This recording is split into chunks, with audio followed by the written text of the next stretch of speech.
This particular night I was heading to a spot I hadn't tried in a while. It's a bend in the river, deeper than usual, and a bit harder to get to. You have to go through some fields, mostly cornfields around there. By July, those corn stalks are sky-high, taller than my head when I'm standing on the quad, thick as a wall on either side of the dirt tracks. I knew the way by heart. I'd been down these tracks dozens of times, day and night. Didn't bother me being out late. Used to spook deer sometimes, seeing their eyes reflect in the headlights as they dart across the path. That's about the most excitement I'd ever expect out there. Usually those night rides were kind of peaceful, even enjoyable. The air was cooler after the day's heat, the stars were bright out there, away from city lights, and there's just something about the quiet of the countryside at night that gets to you, you know? Makes you feel small, in a good way. But this night was different from the second I set off from my little camp. I'd parked my truck and camper a bit off the main road, near a farm track I knew about, figuring I'd get a decent night's sleep after panning tomorrow. Everything was normal at first. Cranked up the quad, flipped on the headlights, and started down the track. It was around 10, maybe 11 p.m., dark, but not pitch black. Enough starlight to see the outline of the fields. The quad engine was rumbling, usual sounds of the tires crunching on the dirt and the slight hum of the motor. I wasn't going fast, maybe 10, 15 miles per hour tops. No need to rush, just enjoying the ride and the anticipation of maybe finding something cool tomorrow. Then, as I got deeper into the cornfields, maybe a few minutes in, it hit me, like a punch to the gut, but not physical. It was a feeling, pure, raw terror. Not fear, terror. There's a difference, believe me. Fear you can understand. Terror just grabs you and shakes you to your core without any warning. It was sudden, overwhelming, like a switch flipped inside me from calm to absolute panic. It wasn't like I saw something or heard something that spooked me. There was no reason for it. 1 second I was just riding along. The next, I was drowning in dread. My heart started pounding in my chest like it was trying to break free. My breath got shallow, and I felt cold sweat breaking out on my forehead, even though it was still warm out. My hands were clamped tight on the handlebars, knuckles white. I physically recoiled, pulled my thumb off the throttle without even thinking. The quad started slowing down, engine sputtering to an idle, and then just stopped completely. And that's when it got worse. Stopped still in the middle of that cornfield, surrounded by stalks taller than my head, walls of rustling leaves in the night breeze. The headlights were cutting a path into the darkness in front of me, but all I could see was corn, and more corn, and darkness beyond. But it wasn't the darkness that scared me, it was the feeling, this crushing weight of, I don't know, wrongness. Like I had stumbled into a place I was absolutely not supposed to be. Like I had crossed some invisible line. I was frozen, couldn't move, couldn't think straight. Every instinct in my body was screaming at me to get out, to run. But run where? I was smack in the middle of nowhere, surrounded by corn and this suffocating sense of dread. Then it was like a voice in my head. Not an actual voice, not like someone was speaking to me out loud, but a thought, so strong, so clear, it felt like someone else had put it there. It was just one word, repeated over and over, urgent, insistent. Go back. Go back. Go back now. It wasn't a suggestion, it was an order, and it wasn't my own thought. It was like something else, something outside of me was telling me no, commanding me to turn around and leave, immediately. It's hard to explain how real it felt, how utterly convinced I was in that moment that if I didn't turn around right then and there, something terrible would happen. Not maybe, would. Absolute certainty of disaster if I went any further. I didn't question it, didn't try to reason it out. Didn't even think about gold panning anymore. All thoughts of treasure, of exploring the river, of anything except getting the hell out of there vanished. I was just pure instinct, pure reaction. I put the quad in reverse, hands shaking so bad I almost fumbled the gears. Slowly, I started backing up, tires crunching in reverse, headlights throwing a shaky beam behind me now, showing the path I'd just come down. Every inch back was a struggle. It felt like I was pushing against something heavy, invisible. Like the air itself was thick and resistant, holding me in place. I kept backing up, eyes darting around, trying to see... What? I didn't know what I expected to see. Monsters? Ghosts? I have no idea, just something. But there was nothing, just the corn, rustling in the breeze, the shadows shifting in the headlight beam. But the feeling was still there. This cold, heavy weight of terror pressing down on me, urging me to keep moving, to keep going back. And then it started to ease, slowly, gradually, like the pressure was releasing, notch by notch. Maybe about 50 yards, 45 meters, something like that. From where I'd stopped, I started to feel a little bit of relief, just a tiny crack in the wall of terror. My heart rate slowed down a fraction. I could take a slightly deeper breath. The cold sweat started to dry a bit. I didn't stop reversing. I kept going, just wanting to get as far away from that spot as possible. And as I went further back down the track, the feeling kept fading, less and less oppressive, until, maybe about 200 yards back, close to where I'd first entered the cornfields, it was gone, completely, just vanished. Like someone had flicked that switch again and turned off the terror just as suddenly as they'd turned it on. I stopped the quad again then, but this time not because I was paralyzed with fear, but because I was shaking so badly I couldn't steer straight.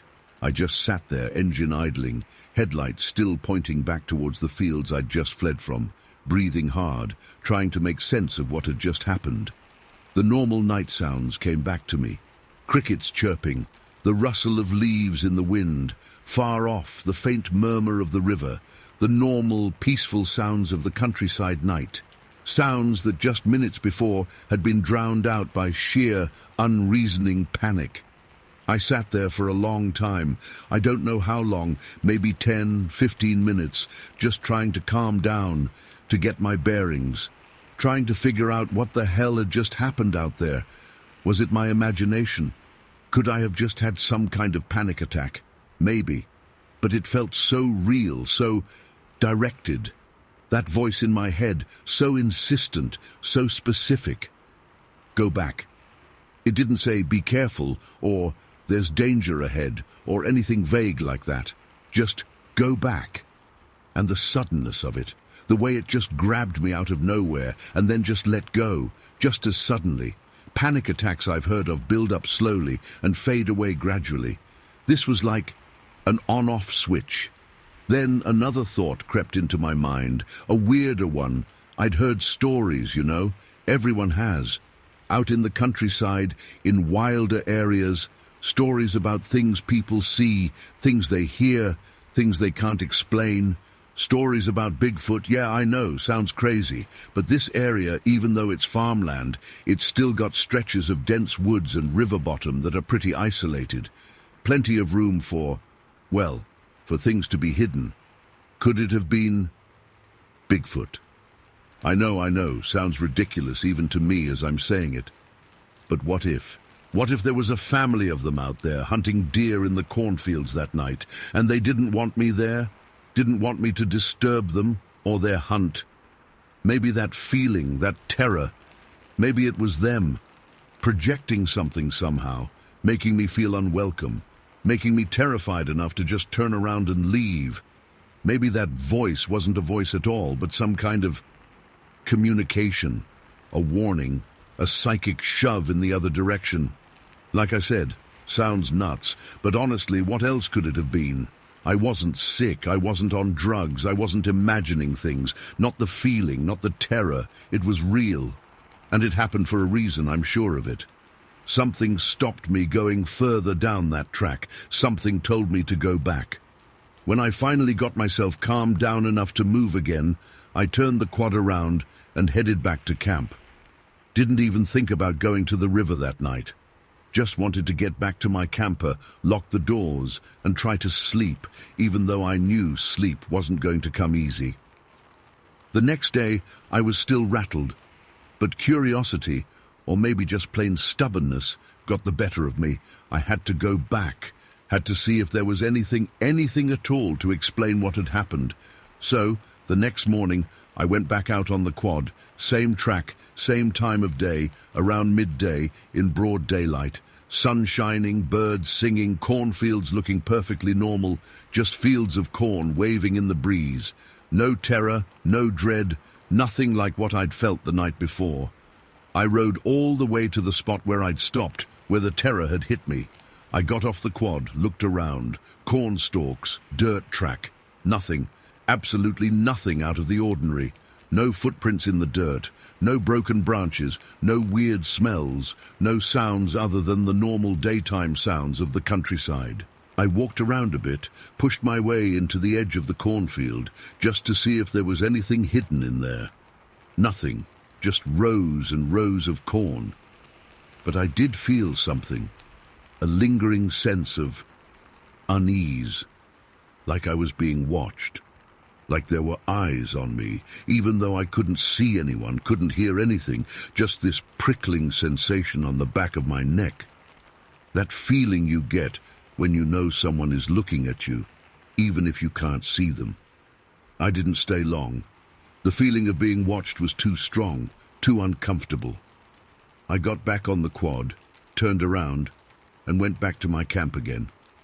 I did go back to the river to pan for gold eventually. Just not that day, and not that route through the cornfields again, at least not at night. I found another way to get to the river bend, a longer way, but one that went around the cornfields, mostly through open fields and along the riverbank itself. I still went back to that bend, I still panned, and I actually did find a couple of nice little nuggets there, so it wasn't a completely wasted trip. But I never forgot that night in the cornfields. Never forgot the terror, the voice in my head, the feeling of being pushed back, ordered back by something unseen, something else. I still go out panning sometimes, but I'm a lot more cautious now, a lot more aware of my surroundings, especially at night. I listen to my gut more, listen to those little whispers of intuition, or whatever you want to call them, because sometimes, out in the wild, in the dark, there are things you can't see, things you can't explain, things that maybe don't want to be explained. And to this day, I have no idea what it was out there that night in the cornfields. Bigfoot? Something else? Just my own mind playing tricks on me? I honestly don't know. But I know what I felt, and I know I'll never forget it. It was real, and it scared the hell out of me. And sometimes when I'm out in the dark, especially in the countryside, I still get that little shiver down my spine, that feeling like maybe, just maybe, whatever was out there that night is still out there somewhere, waiting, watching. Story 2. It was the kind of heat that sticks to you, you know, like a damp blanket you can't shake off. Summer of '87 in California, and Meadow Creek wasn't exactly a happening place. Just small-town vibes. Everyone knew everyone. Nothing ever really happened. Except for that summer. That goddamn summer. Me, Lyra, I was always the outdoorsy type. Give me trees and dirt over pavement any day. Ben and Kevin, they were more indoorsy, let's just say. But I managed to rope them into this camping trip up by Cascavel River. I'd found this spot, this clearing tucked away a bit, surrounded by these massive rocks and steep cliffs, like nature just decided to wall it off from the rest of the world. Seemed perfect, secluded, quiet, right by the river to cool off. Looking back, perfect was the last word I'd use. We got there late afternoon, sun still beating down like crazy, set up the tent, got a fire going, typical camping stuff. The river was amazing, cold and clear, felt like heaven against the heat. We swam for a while, just messing around, laughing, the usual. As evening came, we cooked some burgers over the fire, those cheap pre-made ones, but they tasted amazing out there in the open. We talked for a bit, stupid stuff mostly. School girls, you know, teenage boy things mixed with my ramblings about nature and the constellations, which they only half listened to, bless their hearts. Once it got properly dark, the fire died down to embers, and this heavy silence just kind of fell over everything. Not an uncomfortable silence, just deep. The kind you get in the woods at night when even the crickets seem to shut up for a bit. Ben and Kevin were already snoring in the tent, loud as always. They could sleep through anything. Me? Not so much. Always been a light sleeper. Any little noise wakes me right up. And that's when I heard it. Just a little crunch at first, like someone stepping on loose gravel. Above us, up on the rocks, where the clearing kind of leveled out into the woods. My ears perked up, immediately alert. Deer, maybe? We were close to a deer trail leading down to the river. I'd seen the tracks earlier, but this didn't sound quite right for deer. Too heavy somehow, and too careful. I lay there in my sleeping bag, listening, every nerve in my body on high alert. The sound moved again, a bit closer now, still that soft crunch, crunch, like someone deliberately trying not to make too much noise, but failing just a little bit. It was moving along the top of the rocks, towards the deer trail, which meant it was getting closer and closer to where we were sleeping. To me. The tent was tucked back against a bigger rock, but my sleeping bag was right out in the open, under the stars. Stupidly, I'd wanted to be able to see the constellations I was just talking about. A cold shiver ran down my spine, and it wasn't from the night air. This wasn't a deer. Definitely not a deer. My heart started to pound in my chest, a heavy, thudding rhythm that seemed to echo in the sudden silence. I held my breath, straining to hear, to figure out what it was.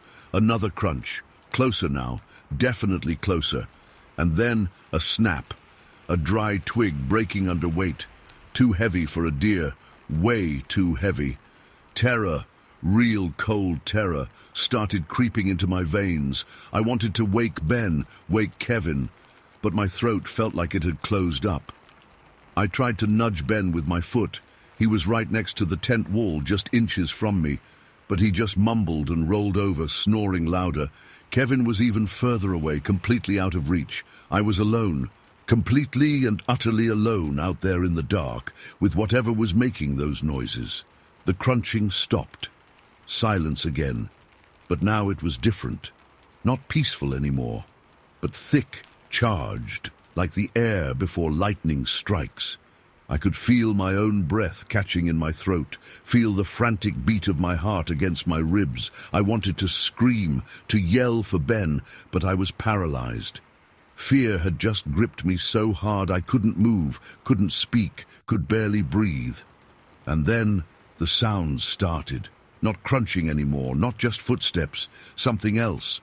A low rumble, a guttural growl, deep and menacing, coming from right above us, from the edge of the rocks overlooking the clearing. It vibrated in the air, in my bones. This wasn't an animal growl, not like a bear or a mountain lion. This was something different, something wrong.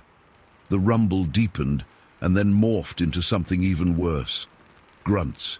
Deep, ragged grunts, punctuated by these words, but not words I understood, not English, not anything I'd ever heard before, just sounds, throaty, guttural sounds, twisted into shapes that almost sounded like language, but weren't. Angry sounds, territorial sounds. My blood turned to ice. I just knew in that instant, deep down in my gut, that whatever was up there making those noises was not human. And it was close, way too close. The voice, if you could even call it a voice, rose again, louder this time, clearer. It was still those grunts and guttural sounds, but now they were forming phrases, broken and ugly, but definitely phrases. And then, cutting through the night air like a blade, a few words in English? Sort of, but twisted, mangled, like someone trying to speak with a mouth full of rocks. What the hell you doing here? The words were slurred, drawn out, each syllable spat out with raw anger, with pure animalistic fury. But they were words, broken, wrong, but words. This, my place, that voice, I'll never forget that voice. It wasn't just the sound. It was the feeling it carried, the absolute primal rage that seemed to radiate from it, washing over me in waves of pure terror. It wasn't just angry, it was possessive, territorial, like we had trespassed onto something sacred, something forbidden, something that belonged to it. My eyes were wide open now, staring up into the darkness above the rocks, trying to see through the shadows, through the leaves of the willow trees that hung down over the edge. And then I saw it. Movement. Just a flicker at first, a dark shape shifting among the branches. And then, clearer. Oh God, so much clearer, a silhouette. It was huge, massive, towering above the rocks, blocking out the stars. I couldn't make out details, not really, just a dark, hulking shape against the night sky. But even in silhouette, the sheer size of it was terrifying. It was taller than any man, broader than any bear, and the way it moved, the way it shifted, it wasn't natural. It was too fluid, too deliberate, too wrong. For a second, just a heartbeat, I thought I saw eyes, just glints of something in the darkness, reflecting the faint embers of the fire, yellowish maybe, glowing. But then they were gone, swallowed back into the shadows. The guttural voice rumbled again, closer this time, right at the edge of the rocks above us. I could feel the vibrations in the ground beneath me. It was like being under the shadow of a collapsing building. Get out! That was clearer, those words. Get out! A command, not a question. And the sheer menace in that voice, in those words, it was enough to freeze my blood solid. I wanted to scream, to run, to do anything but just lie there, paralyzed with fear, waiting for... I didn't even know what. It felt like forever, that moment. Staring up at that silhouette, listening to that voice, feeling the pure, unadulterated terror coursing through me. Time just seemed to stop. Everything just froze. Me, the night, the whole damn world, held captive by that monstrous presence above us. And then, just as suddenly as it had appeared, it was gone. The voice stopped. The silhouette vanished. Silence again. But not the heavy silence from before. This silence was empty, hollowed out, like the night itself was holding its breath, waiting. I lay there, frozen, for what felt like hours. Maybe it was only minutes. I don't know. My body was trembling, my teeth chattering. I was soaked in sweat but freezing cold at the same time. I could hear Ben and Kevin snoring in the tent, completely oblivious, sound asleep in their little world of ignorance. And me, I was left there in the real world, the terrifying, monstrous real world, alone with what I had just seen and heard. Slowly, cautiously, I sat up. Every muscle in my body ached, tight with tension. I listened, every sense on high alert, straining for any sound, any movement, any sign that it was still there. But there was nothing, only the crickets chirping again, tentatively, as if testing the waters, checking if it was safe to come out again. Only the rustling of leaves in the night breeze. The normal night sounds, pretending like nothing had happened. I didn't sleep for the rest of the night. Not a wink. I just sat there, huddled in my sleeping bag, staring up at the rocks, at the trees, into the darkness, waiting for something, anything, for it to come back, for the sun to rise, for morning to break and chase away the shadows and the fear. Dawn finally crept in, slow and grey at first, then slowly turning the sky a pale, watery blue. As the light grew stronger, my fear started to recede, replaced by a cold, sick feeling in my stomach. Relief, yes, but also a burning anger at Ben and Kevin for sleeping through everything, for not being there, for leaving me alone with that. When they finally crawled out of the tent, rubbing their eyes and yawning, acting like nothing was different, I just stared at them. They looked at me, confused. "Morning," Ben mumbled, stretching. "Sleep okay?" "Sleep okay," I repeated, my voice sounding hollow and strange in my own ears. Sleep okay? Are you serious?" They both just blinked at me, still half asleep, clueless. I wanted to scream at them, to shake them, to make them understand what had happened, what I had seen and heard. But the words just wouldn't come. I just stood there shivering in the morning air. The images of that silhouette, the sound of that voice, still burned into my mind, cold and sharp as ice. "What's wrong with you?" Kevin asked, finally noticing something was off. "You look like you've seen a ghost." A ghost? Yeah, maybe. Or maybe something worse than a ghost. Something real. Something huge and angry and territorial that didn't want us there. I wanted to tell them. I really did. But something stopped me. Maybe it was fear, still lingering. Maybe it was the look on their faces, that sleepy, oblivious look that said they wouldn't believe me anyway. Maybe it was just the feeling that it was something I had to keep to myself, a secret, a burden, a terrifying truth that was mine alone to carry. So I just shook my head, managed a weak, shaky smile. "Nothing," I said, my voice barely a whisper. "Just didn't sleep great." They shrugged it off, of course. Started talking about breakfast, about getting down to the river again. Normal stuff. Everyday stuff. Pretending like the night hadn't happened. Pretending like everything was fine. And me, I just stood there looking back at the rocks, at the woods behind them, at the shadows that still clung to the undergrowth, even in the morning light. And I knew with a certainty that chilled me to the bone, that I hadn't imagined it, that it was real, that something was out there, something that didn't want us there, something else. And sometimes, late at night, when everything is quiet and the shadows get long, I still hear that voice, echoing in my memory. Get out. And I still feel that terror, that cold, paralyzing, nameless fear, because even after all these years, I still have no idea what we stumbled upon that night in the woods. And honestly, I don't think I ever want to. Story 3. Okay, so this happened years ago, back in 2008. I still think about it, probably more than I should. I used to do this kind of paranormal investigation thing.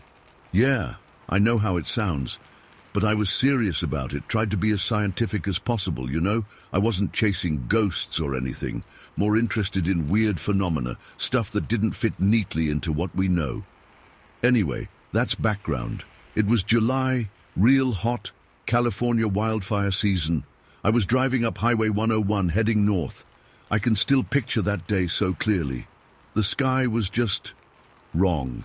That orange-grey haze, thick as soup, hanging over everything from the smoke. Everything smelled like burnt wood, and something acrid, like chemicals maybe, carried on the wind. Visibility wasn't great. The sun was a weak, blurry disk behind the smoke. I was on my way to Willow Creek. Yeah, that Willow Creek. I was looking into some local stories, rumors, whatever you want to call them, about, well, Bigfoot. Look, I know, eye roll, right? But you hear things, especially in places like that. Isolated, lots of woods. And sometimes the stories just, they have a certain feel to them.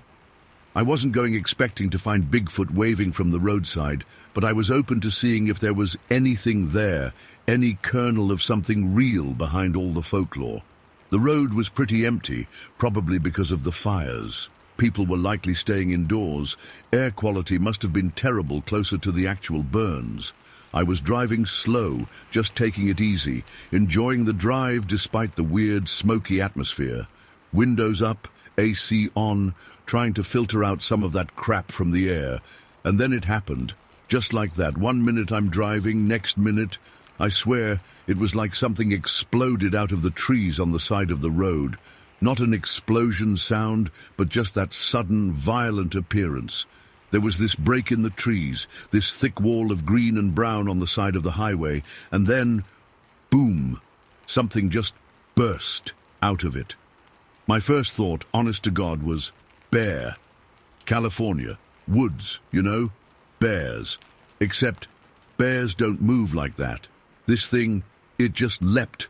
right onto the highway. It was huge, instantly, massive, and fast, unbelievably fast. It was across the shoulder, across the lane next to it, across the fast lane. In seconds, I slammed on the brakes hard. My tires screeched, the car fishtailed a little bit. I remember gripping the steering wheel so tight my knuckles went white. And this thing was just running. Right across in front of me, right in front of me. Close enough I could see everything. For maybe 2-3 seconds tops. But it felt like longer, like time stretched out. It was tall, so tall. Taller than any person, taller than any bear I'd ever imagined. I'm 6 feet, and this thing made me feel like a kid. I'd guess 7 feet, maybe more. It was hard to judge exactly in that split second. The adrenaline dump, the smoke haze, everything blurring together. It was covered in hair, dark hair, black, maybe brownish black, thick and matted looking. Not like a bear's fur, though, coarser, wilder. It was everywhere except for its face. The face. That's what sticks with me the most. It was leathery, like tanned leather, but a weird color, almost yellowish, dirty yellow. No hair on it, just skin. And it was flat. Not flat, but the features were sort of pressed in, like they weren't projecting out like a human's face would. The nose, the mouth, recessed. And the brow ridge, heavy. Real heavy, shadowed. Couldn't see its eyes clearly. They were lost in shadow under that brow. But I felt like it was looking right at me. Even in that split second, even though it was running, there was this sense of recognition. Not friendly, definitely not friendly. More like assessment, like it was taking me in, deciding if I was a threat. It was walking upright, bipedal, yeah, like we do, but different. Its posture was hunched forward a little, not stooped, but just leaning into its run. And its arms, they were long, really long, hanging down almost to its knees. They weren't swinging like ours do when we run. They were out in front, bent at the elbows, palms facing down, like it was using them for balance almost, like knuckle walking but upright. It's hard to explain. Not exactly knuckle walking, but something primitive, like it could drop down onto all fours in a heartbeat if it needed to. The head was round and featureless almost, because of the hair. The thick hair came all the way down to its forehead and all around the sides of its face, covering its ears completely. You couldn't see any ears at all, just this round, hairy head perched on top of this massive body. The whole thing was immense, powerful, and so fast. It moved with this incredible agility, this effortless speed. It just flowed across those lanes of highway, like water, not lumbering like you'd expect something that size to move. Graceful, in a weird, terrifying way. Then, just as fast as it appeared, it was gone. It reached the other side of the highway, the embankment on the other side, and just vanished into the trees again, like it had been swallowed whole. 1 second it was there, the next, empty road. I sat there, car still shuddering a bit from the hard braking, heart hammering in my chest, just staring at where it had been, at the trees, at the empty highway, at the smoky air. I remember my breath coming in ragged gasps. I remember the taste of adrenaline in my mouth, that metallic, coppery tang. I remember my hands shaking on the steering wheel. I remember thinking over and over again, what the hell was that? Bear. No, definitely not a bear. Too tall, too upright. Face was all wrong, movement was all wrong. Deer? Come on, a deer that big and hairy and running like that? Impossible. Human? No way. Even a man in a suit, a costume, whatever, wouldn't move like that. Wouldn't have that presence, that raw otherness. I sat there for maybe 5 minutes, maybe 10, just trying to calm down, trying to process what I'd just seen. Traffic was still light. A couple of cars passed me, slowed down maybe because I was still partly in the lane. I probably looked like an idiot, just sitting there staring at the trees. Eventually, I put the car in gear again, pulled off to the shoulder, further down the road, a bit past where I'd seen it disappear. I had to see if there was anything there, any sign of it. I got out of the car. The smoky air hit me like a wall. It stung my eyes and made me cough. The shoulder was gravel and dirt, leading down to the steep embankment where the trees started. I walked over to the edge, looking down. It was steep, really steep. Loose dirt and rocks. Thick undergrowth right away, ferns and bushes and vines tangled everywhere. Hard to see anything beyond the first few feet. I looked for tracks, anything, and there were tracks. Not exactly footprints, not like human footprints, but disturbances. Broken branches, flattened bushes, scuffed dirt, leading down into the embankment, going down, away from the highway. I hesitated. I mean, it was wild out there, alone, smoky, and whatever the hell I'd just seen was out there. But I had to go down. I couldn't just drive away and pretend it hadn't happened, not after seeing that. So I started down the embankment. It was tough going, slipping on the loose dirt, grabbing at branches to keep from sliding. The undergrowth was thick, prickly and wet, even in the July heat. I scrambled down further and further, following the faint signs, the broken branches, the disturbed earth. It was getting darker under the trees, even with the hazy daylight. The air felt heavy, still, almost oppressive. The sounds of the highway faded, replaced by the rustle of leaves, the snap of twigs under my feet, and silence. A deep, heavy silence. And then I saw them. Footprints. In the soft dirt at the bottom of the embankment, where it leveled out a little before going into deeper woods. Footprints, but not like any footprints I'd ever seen. Big, enormous, and deep, really deep, sunk way down into the dirt, like whatever made them weighed a ton. They were elongated, like human feet kind of, in a basic shape, but stretched out and wide.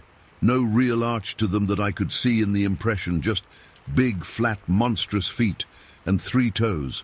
I counted them. 1, 2, 3. 3 massive toes, splayed out wide. No sign of smaller toes, no sign of claws, just 3 blunt, heavy toes, and a huge heel print, deep and rounded. I stood there just staring at these prints. My heart started pounding again. It wasn't just adrenaline anymore. It was fear. Real, cold fear. This was real. This was proof. Proof of something impossible. I took out my phone, snapped pictures, dozens of pictures from every angle.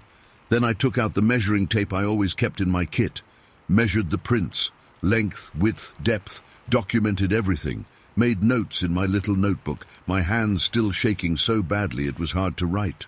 I followed the tracks. They led further into the woods, deeper and deeper. The trees closed in, the undergrowth got thicker. It was getting darker by the minute. The silence felt heavier now, less peaceful, more watchful. I didn't want to go further. Honestly, I was terrified. But I had to know. I had to see where they went, what made them, what it was. I went a little further, maybe 50 feet, 100 feet into the woods. The tracks were still there, clear and distinct in the soft earth, and then they just stopped, disappeared, as if whatever made them had just floated away. No break in the tracks, no change in direction, just gone, vanished. I looked around, everywhere. Trees, bushes, ground, up into the canopy. Nothing, just the woods, silent, smoky, and empty. Empty. But I didn't feel alone. Not at all. I felt like I was being watched. Like something was still out there, somewhere in the trees, watching me. Waiting, that was it for me. That was my limit. I turned around, scrambled back up the embankment, practically ran back to my car, got in, locked the doors, and just sat there for a minute, catching my breath. I drove straight back to the motel I was staying at. Didn't stop, didn't look back. Got back to my room, locked the door again, and just sat there, shaking. I spent the rest of the day and most of the night looking at the photos, reviewing my notes, trying to make sense of it, trying to rationalize it, trying to find some explanation that wasn't what it was. But there wasn't. No rational explanation. Not really. It wasn't a bear. Wasn't a person. Wasn't anything I could explain. I never went back to Willow Creek. Never went back to that spot on Highway 101. I still have the photos, the measurements, the notes, locked away in a box. I don't show them to many people. They'd think I was crazy. And honestly, sometimes I wonder if I am. But I know what I saw. I know what I felt. I know what those tracks looked like. And I know there are things out there we just don't understand. Things that shouldn't exist but do. Things that walk among us, hidden in the woods, in the smoke, just out of sight. And sometimes they step out onto the highway just for a second, just long enough to let you know they're there, and then they're gone, leaving you wondering, what the hell did I just see? And hoping you never see it again, because whatever that was, it wasn't from this world, not entirely anyway, and I don't think I ever want to get that close to it again, ever. Story 4. It started with the dogs going ballistic. Old Blue and Bess, usually lazy mutts, happy to snooze by the porch, were tearing across the yard like something had lit a fire under them, barking and howling fit to wake the dead. I was dead asleep myself. It was the kind of deep sleep you get after a long day of work out in the fields, and the ruckus yanked me awake. Clara, my wife, stirred next to me, mumbled something about the dogs being riled up again. We get coyotes and foxes sometimes, messes with the chickens, but this was different. This wasn't the usual yipping and yapping. This was pure, panicked frenzy. Sam, Clara's brother, was staying with us in the spare room. He's not a country boy, more of a city fella from up north, but he's good company. He'd come down for a visit, to get away from the city noise, he said. He must have been woken up too, because I heard him get out of bed and then his footsteps heading towards the back door. I was still rubbing the sleep out of my eyes, figuring I'd get up in a minute and check on the dogs myself, when the back door flew open and Sam practically stumbled back in, white as a sheet and eyes wide enough to swallow golf balls. "Ezekiel," he gasped, his voice all choked up. "You gotta see this. It's huge, like a bear. Bigger, maybe. In the yard. Now, we're used to bears around here. We're out past Willow Creek, deep in the woods towards Fort Bragg way, and bears are just part of life." But Sam was rattled, really rattled. I could see the fear pouring off him in waves. Clara was sitting up in bed now, her face worried. "A bear, Samuel? Are you sure?" she asked, trying to sound calm, but I could hear the edge in her voice. "I swear, Clara, it's massive. Out by the side of the barn. I only saw it for a second. It was dark, but Ezekiel, you need to see this." He kept looking over his shoulder towards the back door, like he expected whatever it was to come crashing through any minute. I figured I better take a look, just to calm him down, if nothing else. "All right, Sam, all right. Let's just take a peek," I said, trying to keep my voice steady, even though a knot was starting to tighten in my gut. I grabbed my shotgun from beside the bed, checked it was loaded, always keep it loaded out here, and picked up the old kerosene lantern from the nightstand. "Stay here, Clara," I told her, even though I knew she wouldn't listen. She's always been stubborn as a mule. Sam and I crept towards the back door. He was still jumpy, moving like a cat on hot bricks. I pushed the door open slowly, the hinges creaking in the stillness of the night. Stepped out onto the porch, lantern in one hand, shotgun in the other. The dogs were still going crazy, running circles out in the yard, barking at something over by the barn. I raised the lantern, the weak yellow light barely cutting through the thick darkness. Didn't see anything at first. Just the barn, the woodshed, the tool shed, all shadowy and still in the dim light. "See, Sam? Looks like it was just a..." I started to say, figuring it was just Sam's city boy nerves getting the better of him. But just as I was about to write it off, Sam grabbed my arm, his fingers digging into my skin like claws. "No, not that way, other side," he hissed, pointing towards the side of the house, towards the path that leads to the front.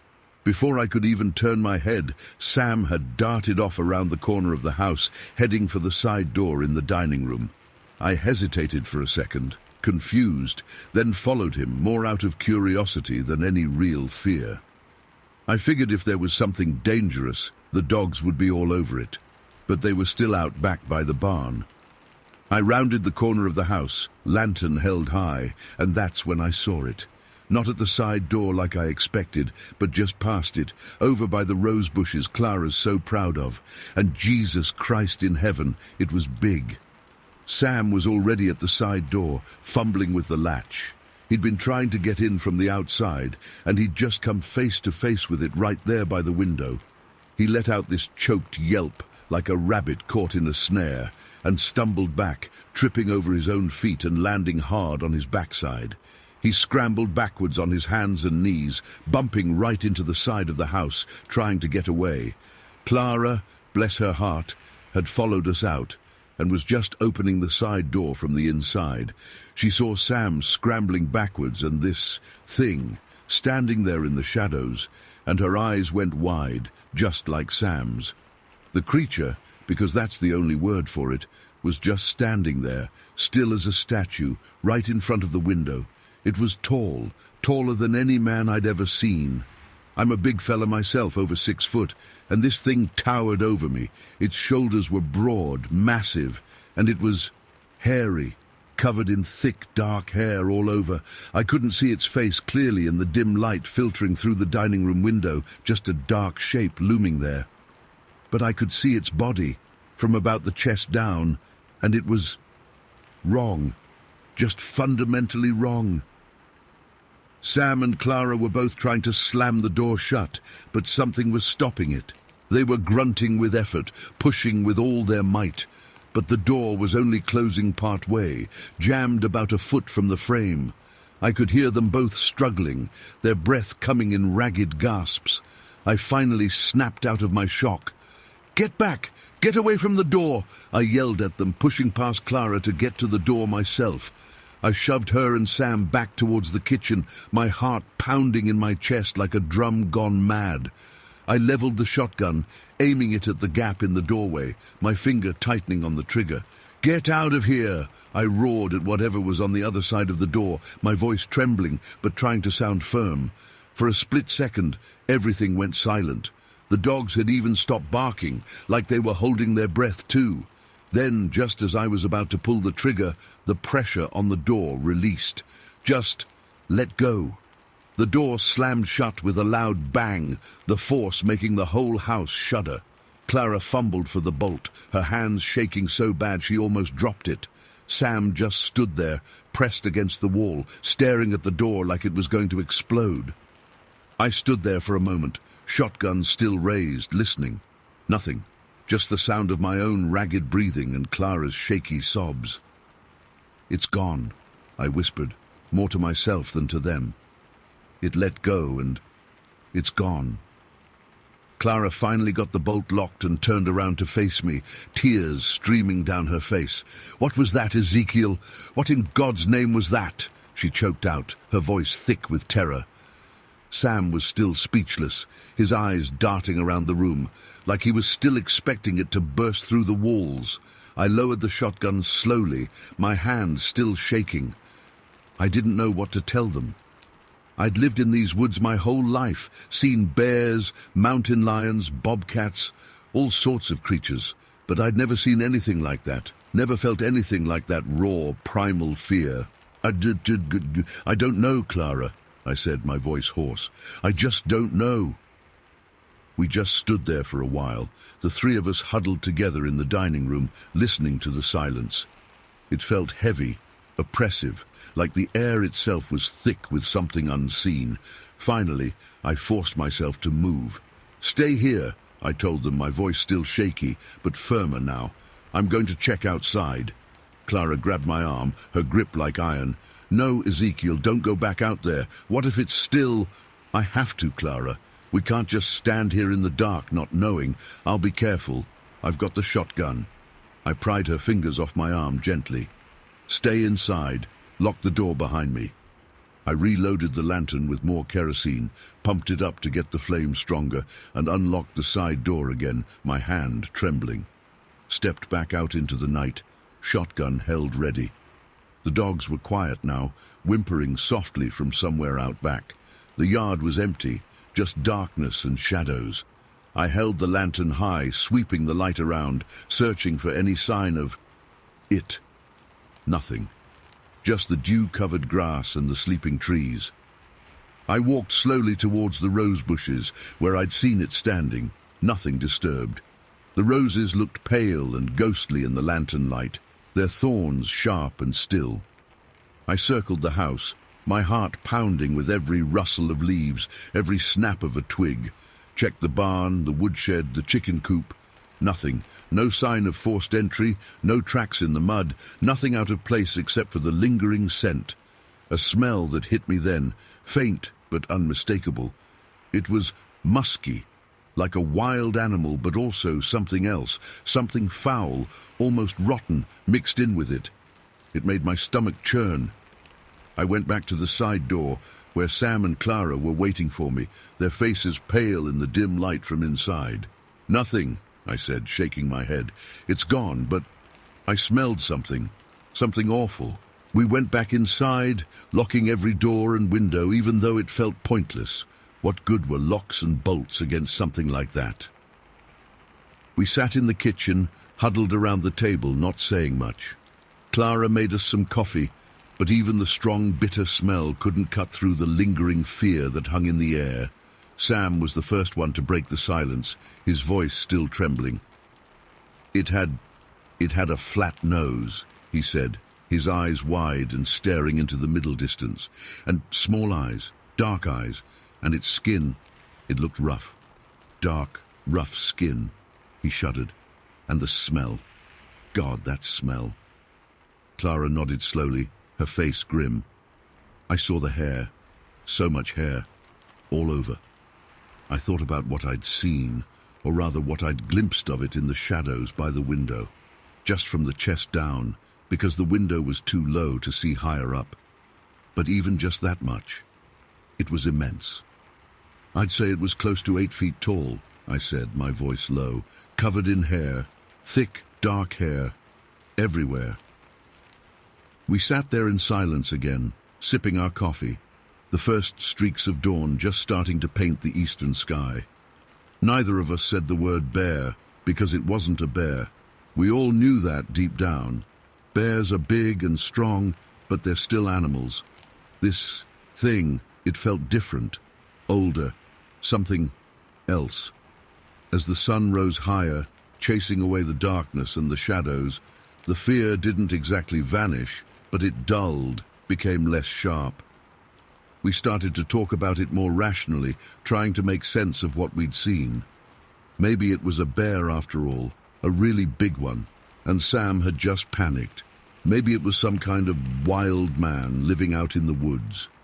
We'd heard stories about them, whispers and rumors, but we'd always dismissed them as old wives' tales. After breakfast, we went back outside, into the bright sunlight. The yard looked normal again, peaceful, almost serene.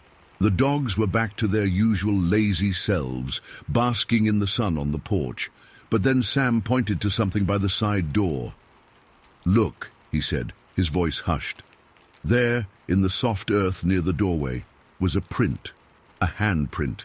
But not like any handprint I'd ever seen. It was huge, at least a foot long, maybe more. Fingers thick as my wrists, splayed wide apart. And deep, pressed deep into the ground, like whatever made it had been leaning hard against the door. I knelt down, tracing the outline of the print with my finger. It was unbelievable. No bear could make a handprint like that. No man either. It wasn't like any animal track I knew. We stared at it for a long time, silent, the morning sun warm on our backs. Then Sam said, his voice barely above a whisper, "That wasn't no bear, Ezekiel." I stood up, my legs feeling stiff. "No, Sam," I said, looking out at the woods surrounding our farm. "It sure as hell wasn't. We never saw it again, never heard anything more than the usual nighttime noises of the woods. Life went back to normal, or as normal as it could be after something like that. We never talked about it much after that day. Clara didn't like to be reminded. And Sam went back to the city a few days later, quieter than usual, I thought. But I haven't forgotten it. I still see it sometimes, in my mind's eye, that dark shape by the window, the heavy breathing at the door, and I still smell that smell sometimes, faint but lingering in the woods at night. And every time I hear the dogs barking at night now, I feel that old fear creep back in, cold and sharp. What was it? Where did it come from? What did it want? I don't know. And I don't think I ever will. All I know is that something came to our farm that night. Something big and dark and wrong. And it left behind a handprint in the earth and a chill in my soul that I don't think will ever truly go away. We were just lucky it left. We were lucky it just walked away into the night. Story 5. Okay, so this happened years ago, back in 2012. Seems like a lifetime away now, but honestly, some days it feels like yesterday, like I can still smell it, you know? It was supposed to be fun, just a bunch of us heading out for our yearly mushroom hunt. We were a group of 8 friends, all pretty outdoorsy, thinking we were tough and knew what we were doing out in nature. I guess nature showed us who was boss that time. I'm Marina, by the way. I'm a botanist, so I'm usually the one leading these trips, mostly because I know a thing or two about plants, and yeah, mushrooms. I'm also the biggest skeptic you'll ever meet. Ghosts, monsters, unexplained stuff, never bought into any of it. Always figured there was a logical explanation for everything. This made me rethink a lot of things. We decided on the Blue Ridge Mountains near Dayton, Washington that year. It was May, perfect weather. Sunny, crisp air. We were all stoked, packing up our gear, joking around like we were heading off on some grand adventure. Looking back, maybe it was, just not the kind we were expecting. We set up camp near Two Canyon. It's pretty remote. You got to drive a ways off the main road and then hike in. We figured it was far enough out to find some good mushrooms, get away from people, you know, the usual reasons to go camping. The first day was awesome, typical camping stuff. We got the tent set up, started a fire, cooked some dinner, told stories around the fire, the usual. Nothing out of the ordinary. The next day was when we were supposed to really get into the mushroom hunting. We packed our baskets, little knives, water bottles, the whole shebang. We decided to head deeper into the woods, about 5 kilometers from the camp, up this really steep mountain slope. It was tough going, let me tell you. Hills were no joke, especially with all the gear, but we were all in good shape, so we just pushed on, figuring the best spots were always the hardest to reach. We were spread out a bit, you know, combing through the undergrowth, turning over logs, really focused on finding those choice mushrooms. The forest was dense, like really thick. You could barely see through the trees, lots of shadows even though it was a sunny day. It was quiet too, like eerily quiet. Usually you hear birds, squirrels, something. This was just silent. Now that I think about it, that silence should have been our first clue. We were maybe an hour or so into our hunt, pretty far up the slope, when it hit us. The smell. It came out of nowhere, just instantly filled the air. It was disgusting, like nothing I'd ever smelled before. Rotting meat, but worse. Like something dead had been left out in the sun for weeks, then mixed with something else, something really foul. It was nauseating, seriously turned my stomach. At first, we thought it was just some dead animal nearby, deer or something. But this was different. It wasn't just the smell of decay, it was thick and sweet in a sick, twisted way, like rotting fruit mixed with garbage and something else I couldn't place, something chemically almost. Everyone stopped what they were doing, wrinkling their noses, looking around, trying to figure out where it was coming from. "What is that?" someone finally said. I think it was Ben. "Smells like something died," someone else muttered. "Yeah, but like a lot died," another one added, and we all kind of chuckled nervously. But even as we laughed, there was this underlying unease creeping in. The smell was just so overpowering, so wrong. And then we heard it, the sound, It wasn't loud at first, more like a faint echo carried on the weirdly still air. It was a rhythmic sound like stones knocking together. Clack, clack, clack. 3 distinct knocks. It was weirdly hollow, like hitting 2 rocks together, but bigger somehow, more resonant. We all froze, mushrooms forgotten, baskets dropped in the dirt. All eyes went wide, searching the trees, the shadows, trying to pinpoint where the sound was coming from. "Did you guys hear that?" It was Sarah, her voice a little shaky. "Yeah," I said, trying to sound calm, even though my heart was starting to pound in my chest. "Just rocks. Probably just rocks falling or something natural." Even as I said it, it sounded weak to my own ears. Rocks falling rhythmically in 3s? That's not natural. We stood there, silent again, straining to hear over the ringing in our ears that always happens in really quiet places. Then it came again. Clack, clack, clack. Closer this time, definitely closer, and louder, more deliberate, like something was intentionally making that sound. A cold shiver ran down my spine. My usual skepticism was starting to crack. This wasn't making any sense. Dead animal smell, okay, maybe. Weird, overpowering, unidentifiable dead animal smell. Less okay, but maybe. Rhythmic stone knocking. Definitely not okay, especially not getting closer.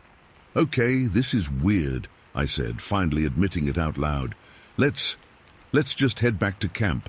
We can try a different area." It sounded lame even to me, a flimsy excuse to get out of there, but nobody argued. We were all feeling it now, this creeping dread, this sense that something was very, very wrong. We started to slowly move downhill, bunching closer together. We weren't talking anymore, just listening, ears straining for any sound. The smell was still there, clinging to the back of our throats, making our eyes water a little. Then it happened again. The stone knocks, but this time they were much louder. Clack, clack, clack. Right then, close, terrifyingly close. It felt like it was just behind the trees, maybe 100 feet away, and then the branches started breaking, and the undergrowth, the ferns and bushes, started getting crushed. It was a loud, violent crashing sound, like something huge was moving through the forest, bulldozing its way downhill, towards us. "Oh my God," someone whispered. I think it was Mark. The sound got louder, closer, faster. Branches snapped like twigs. Trees rustled violently, even though there wasn't any wind. The ground seemed to vibrate under our feet. It was like a freight train was coming down the mountain, but without the train noise, just this brutal, crushing, unstoppable force tearing through the woods. "Run!" I yelled. It was the only thing I could think of. Just pure, primal panic took over. We turned and bolted downhill, not carefully picking our way like we were just hiking, but full-on sprinting, stumbling over roots, sliding on loose dirt. Anything to get away from that sound. The crashing was right behind us. I didn't look back. I didn't dare. I just ran. My lungs burned, my legs screamed, branches whipped across my face, but I kept running. I could hear the others crashing through the trees behind me, their panicked breaths, the thud of their feet. It was like being chased by something invisible, something massive and angry and utterly relentless. The sound was deafening now, a constant roar of destruction closing in. Like a runaway train, is exactly what went through my head, just like in the premise description you gave. It was the only way to describe it. An unstoppable, destructive force. We didn't say a word. We didn't need to. We were all running for our lives, driven by pure, unadulterated fear. We just kept running, stumbling, falling, getting back up, pushing ourselves harder. We didn't even think about mushrooms anymore, about anything except escaping that sound, escaping whatever was making that sound. It felt like we ran for miles, although it was probably only minutes, but minutes can feel like hours when you're terrified like that. Finally, we burst out of the thick woods and into the slightly more open area near our campsite. We didn't stop running until we were right in the middle of the camp, panting, gasping for air, hearts pounding like they were trying to break out of our chests. We all collapsed, leaning against trees, tents, anything to support ourselves. It was quiet again. Or quieter. We could still hear our own ragged breaths, the chirping of birds starting to come back, the normal sounds of the forest. The crashing sound was gone. The stone knocks were gone. The smell was fainter here, but still lingering, still making us feel sick. We just sat there for a long time, not saying anything, just trying to catch our breath, trying to calm down, trying to make sense of what just happened. But there was no sense to be made. It was completely irrational, completely unexplainable. Eventually, after what felt like an eternity, someone finally spoke. It was Lisa, her voice trembling. What was that? Nobody had an answer. We looked at each other, eyes wide, faces pale, all of us still shaking. I don't know, I said honestly. I have no idea. And for the first time in my life, I truly didn't. I had no scientific explanation, no rationalization, no skeptical dismissal. Just pure, bone-chilling fear and confusion. We stayed silent for a while longer. Nobody wanted to go back into the woods, obviously. Nobody even wanted to be near the edge of the woods. We huddled together in the center of the campsite, like scared animals seeking safety in a group. We made a fire, a huge fire, piling on wood until it roared and crackled. We wanted light, we wanted noise, we wanted something to ward off whatever it was that had chased us out of the woods. We cooked dinner, but none of us had much appetite. We sat around the fire talking in low voices, trying to reassure each other, but it was all just empty words. We were all deeply shaken. That night was awful. None of us slept well. Every rustle of leaves, every snap of a twig made us jump. We kept the fire burning all night, piling on more wood every few hours. We were on edge, constantly listening, constantly expecting something. But nothing happened. The night passed, slowly, agonizingly slowly, without any further sounds, any further smells. Then morning came. The sun rose, painting the sky pink and orange, just like any other morning. But this morning was different. As soon as we stepped out of our tents, we smelled it again. Not the putrid, rotting smell from the woods. This was different. This was sharp, acrid, chemical, like ammonia. It was strong, so strong it burned our nostrils. It made our eyes water, made us cough. "What the hell is that now?" someone groaned. We tried to figure out where it was coming from. It seemed to be everywhere, saturating the air around the campsite. And then I realized what it smelled like. "It smells like urine," I said, disgust rising in my voice. "Like really strong urine, like condensed urine." Everyone recoiled. "Ugh, gross." But it wasn't just gross, it was weird. Why would our campsite suddenly smell like ammonia, like concentrated urine? It didn't make any sense. There weren't any animals around that could produce a smell like that, not in this concentration. It was unnatural, just like everything else. That was it. That was the final straw. We were done. We were all completely freaked out, exhausted, and frankly, disgusted. Nobody wanted to stay another minute. "Okay, we're leaving," I announced. "We're packing up and we're getting out of here right now." Nobody argued. In fact, everyone seemed relieved.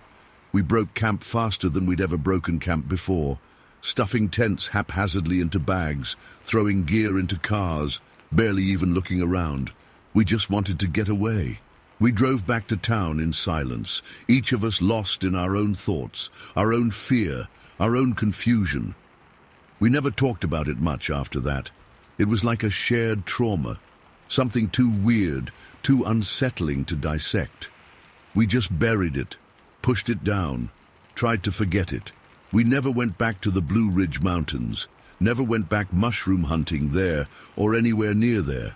That annual mushroom trip tradition, well, it just kind of faded away. Nobody ever suggested it again. And to this day, I have no idea what happened up there on that mountain. Was it an animal? Some weird natural phenomenon? Something else? I honestly don't know. And that's the thing that really freaks me out. As a scientist, I'm supposed to understand things, explain things. But this I can't explain. It's just a blank space in my understanding of the world, a scary, unsettling blank space. Sometimes, when I'm alone in the woods, I still hear those stone knocks in my head. Clack, clack, clack. And I still get that awful, icy feeling in my gut. It's something I'll never forget, something I still can't explain. And honestly, part of me is terrified of ever finding out the real answer. Story 6. Summer of 2014. Yeah, that's when it happened. We were dumb, really dumb, looking back. You'd think after what went down the year before in the Blue Ridge Mountains, we'd have learned our lesson. But no, we're a bunch of idiots apparently. We thought we were seasoned, you know. Like, okay, Blue Ridge was creepy, sure, but we dealt with it. So we decided we were ready for next level creepy. Mushrooms. That's what we told ourselves. We were going mushroom hunting like it was some innocent little hobby. But it was more than that, right? We were chasing something, I don't even know what. Maybe the thrill of it all, maybe just trying to one-up ourselves after the Blue Ridge thing. Anyway, we ended up in Washington State, somewhere the locals called Little Natures. Sounds cute, doesn't it? Little Natures. It's anything but cute. It's deep woods, real deep. Like the kind of woods that swallows you whole and spits out silence. We were looking for, well, we weren't exactly sure what we were looking for in terms of mushrooms. Just something interesting. We'd heard whispers about certain kinds that grew out there and, you know, we were curious. We drove for what felt like forever, deeper and deeper into these logging roads, until even the roads gave out. Then we started hiking. That first step into the woods. I'll never forget it. It was like walking through a curtain of nothing. The air changed. It got thick, heavy and still. And quiet. God, the quiet. It wasn't just normal forest quiet. You know how even in a quiet forest you hear birds chirping, squirrels rustling in the leaves, insects buzzing, none of that. Just nothing, like all the sound got sucked out of the air. It was suffocating. Right away it felt wrong, seriously wrong. My skin prickled all over, like when you're about to get yelled at, but like 100 times worse. It wasn't just me either. I could see it on Mark's face. He kept glancing around, like he was expecting something to jump out of the trees. Sarah kept fiddling with her backpack, wouldn't meet anyone's eyes. Even Dave, who's usually the loudmouth, the one cracking jokes and making noise, was silent, just his jaw tight. We kept going anyway.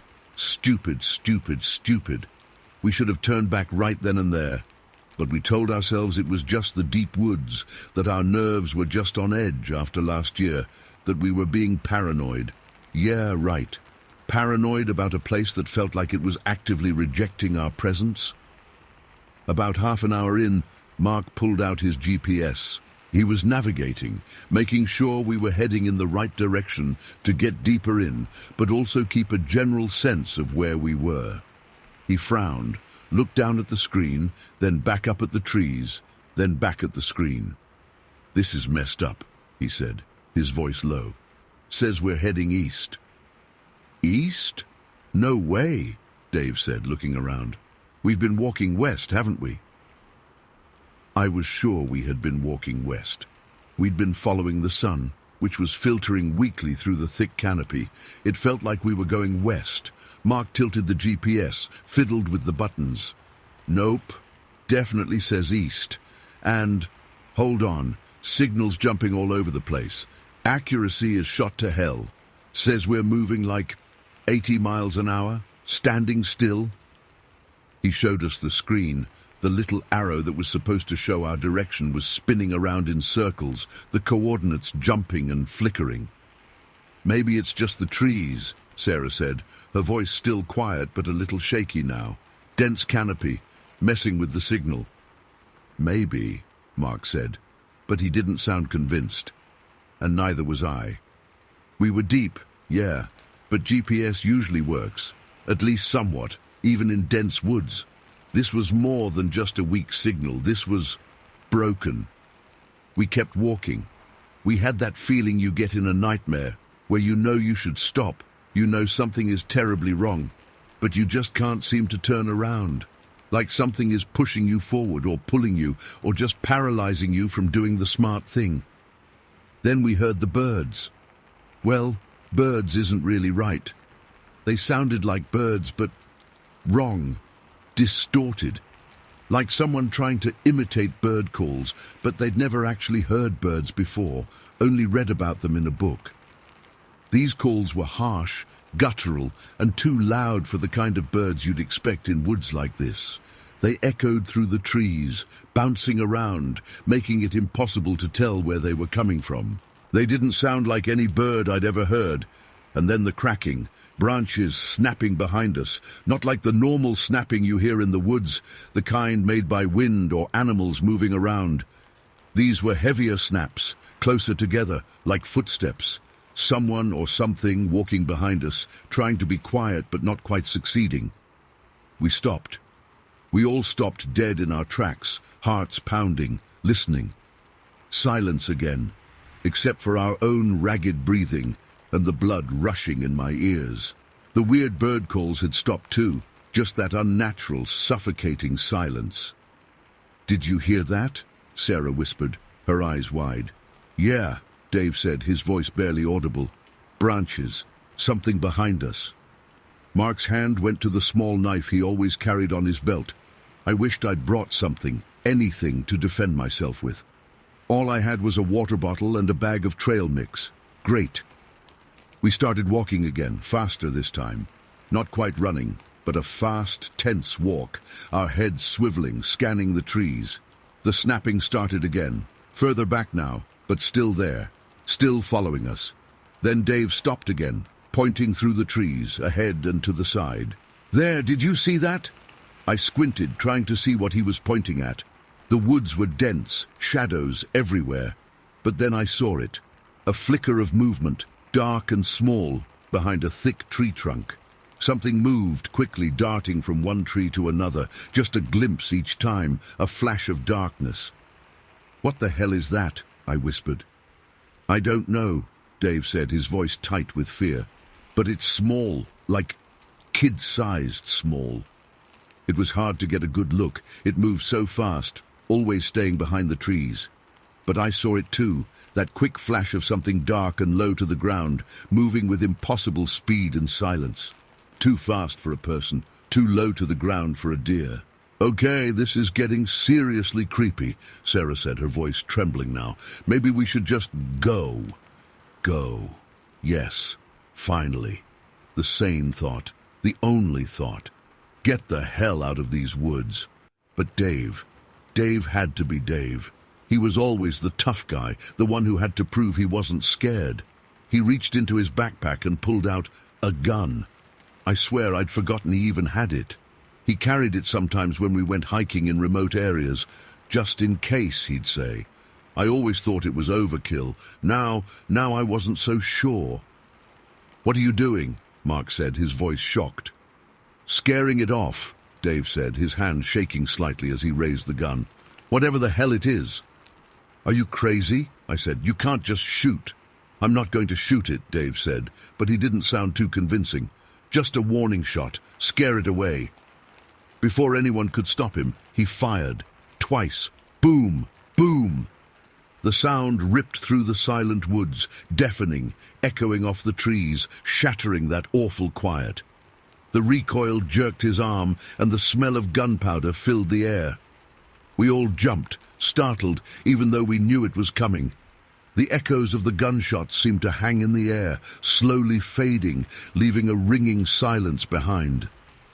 Dave lowered the gun, looking around, chest heaving. "There. That'll scare whatever it was." He sounded like he was trying to convince himself more than us. "Are you happy now?" Sarah said, her voice laced with fear and anger. "You just fired a gun in the middle of nowhere. Who knows who's going to hear that?" "Relax, no one's around," Dave said, but his eyes kept darting around the trees, still scanning for movement. "Come on, let's just get out of here." He turned and started walking, practically running now, back the way we came. We followed, our hearts pounding in our chests. I was terrified, not just of whatever was following us, but of what Dave had just done. Firing a gun in the woods. It just felt so wrong, so stupid, so likely to make things worse. We were moving fast now, almost running, stumbling over roots and rocks, desperate to get out of the trees. We were heading downhill, the ground sloping down, back towards where we thought we'd come from. Then we hit the thicket, a wall of dense, tangled bushes, blocking our path completely. Thorns, thick branches, impossible to get through. We hadn't passed this on the way in, I was sure of it. The woods were playing tricks on us, leading us in circles, changing around us. "No, no, no!" Dave swore, kicking at the thicket in frustration. "We have to go around, this way." He veered to the right, pushing through the undergrowth, trying to find a way around the wall of bushes. We followed, pushing and shoving through branches, scratched and scraped, desperate to find a clear path. That's when we heard it. The voice. It was deep, deeper than any human voice I'd ever heard, guttural, rumbling, like it was coming from the earth itself. And it was close, terrifyingly close. It echoed through the woods, the sound vibrating in my chest, making my teeth chatter. And it said, "Boom, boom," just like that, clear as day. Those two words, mimicking the gunshots. We froze, completely, utterly frozen, like statues carved out of fear. My blood turned to ice. Everything went silent again, except for the hammering of my heart and the rasp of my breath. Did you say something?" Dave stammered, his voice barely a whisper, his face white as a sheet, staring at me. He was looking right at me, like he thought I had made that sound. "No," I whispered back, shaking my head, my eyes wide with terror. "No, it wasn't me." My voice caught in my throat. It wasn't me. But who? What? What in God's name had just spoken? Dave's eyes went even wider, if that was possible. He looked around, his head swiveling, scanning the trees, the bushes, everywhere and nowhere at once. The gun was still clutched in his hand, but he just stood there, frozen, staring into the shadows. And then it hit me. The cold, sickening realization. The pieces clicked into place. The small, dark figure, the strange bird calls, the way it was following us. And now, that voice, mimicking the gunshots. "Oh my God," I whispered, the words catching in my throat. "Oh my God, Dave. I think we messed up bad." I looked at him, and I could see the dawning horror in his eyes too. He was starting to understand. We'd seen something small, something young, and then he'd fired the gun. Twice, mother and cub, territory. We'd stumbled into something we had no business being in. And now it was letting us know. We didn't wait to see what now was going to be. We turned and ran. This time, truly ran. No more fast walking, just panicked, desperate running, crashing through bushes, scrambling over logs, not caring about scratches or bruises or anything except getting away. We ran and ran as fast as we could, not stopping, not looking back, not even talking. Just the sound of our pounding feet and ragged breaths and the constant gnawing terror in our chests. I don't know how long we ran. It felt like hours, but it was probably only minutes. Time warped in those woods. Everything felt stretched and distorted, unreal. Finally, we burst out of the trees, into the logging road, into the blessed open sunlight. We didn't stop running even then. We ran all the way back to the car, stumbling, gasping, our lungs burning. We piled into the car, doors slamming, seatbelts clicking. Dave fumbled with the keys, his hands shaking so badly he almost dropped them. He got the car started, tires squealing as he slammed it into reverse, backing out of the makeshift parking spot and onto the logging road. Then he floored it, speeding back down the road, dust billowing behind us. No one spoke, not a word. We just sat there, pressed back against our seats, breathing heavily, staring straight ahead, still listening for something, anything. But there was just the rumble of the car engine, the wind rushing past the windows, the sound of the tires on the gravel road. We drove all the way back to the highway in silence. A thick, heavy silence, heavier than the silence of the woods, a silence filled with unspoken fear and dread and the echoing words, boom, boom. We haven't talked about it much since. Not really. We try not to. It's like we all agreed, without saying it, to just bury it. Pretend it didn't happen. But it did. And I still think about it. All the time. Especially when it's quiet. That unnatural silence. It gets to me. I still don't know what it was. What we saw. What spoke to us. Animal? Something else? I have no idea. And honestly, I don't think I want to know. Some things are better left unknown. Some woods are better left untouched. Little natures. Yeah, little is right. Little piece of pure, unadulterated nightmare fuel. We never went mushroom hunting again, not in Washington, not anywhere, and I sure as hell never want to hear another bird call that sounds wrong, or that echoing, guttural voice again. Boom, boom. It still rings in my ears sometimes, just boom, boom. And then, silence. Just like that. Silence. Story 7. The sun was blazing that day, making the air shimmer above the dirt trail. It had that intense heat that presses down on you, making you feel heavy and sluggish even before you start moving. We decided to go anyway. Me and João, we're always up for a hike, especially in Mata Atlântica. We've been hitting these trails around Serra da Mantiqueira for years, always searching for new paths, deeper into the woods each time. We thought we knew this forest like the back of our hand. We've seen our share of animals, monkeys, toucans, even a couple of snakes that made João jump like a girl, and we laughed about it later. Never anything really weird. We parked the car near that old abandoned fazenda, the one with the collapsed barn roof. You know the one. It always gives me the creeps just being near it. João says it's probably just the overgrowth and the way the light hits it in the late afternoon, but I don't know. It just feels heavy, like something sad happened there a long time ago. Anyway, we walked past it, ignoring the squeak of rusty metal from the old gate in the wind, and headed into the tree line. It was quiet at first. Too quiet, maybe. Usually the forest is alive with sounds, birds chirping, insects buzzing, the wind rustling leaves. But this time, it was like someone had turned the volume down. The sunlight still managed to punch through the thick canopy in spots, creating these pools of bright light on the path. But even those felt still. No butterflies dancing in them, no dust motes swirling. Just stillness. We walked for maybe an hour, maybe a little more, following a trail we hadn't tried before. It was narrower than the usual ones, more overgrown, like it wasn't used much. That's what we like, the feeling of discovering something new, of being a bit off the beaten path. We were talking, like always, about nothing much really. Work, football, some stupid meme João had seen online, just normal stuff. Then it started. It wasn't anything dramatic, not at first. It was just a feeling, like a shift in the air pressure, or when you walk into a cold room after being outside in the sun. Except it wasn't cold. It was still hot and humid, but this feeling was like a chill inside you, not on your skin. I slowed down a little, and I could see João did too. He turned to me, his eyebrows furrowed, like he was trying to figure something out. "You feel that?"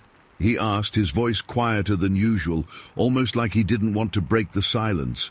I just nodded. I didn't really know what that was, but I felt it. It was like anticipation, But not the good kind, the kind you get when you know something bad is coming, but you don't know what it is or when. My neck hairs prickled, that instinctive reaction you have when you sense danger, even if you don't consciously see anything threatening.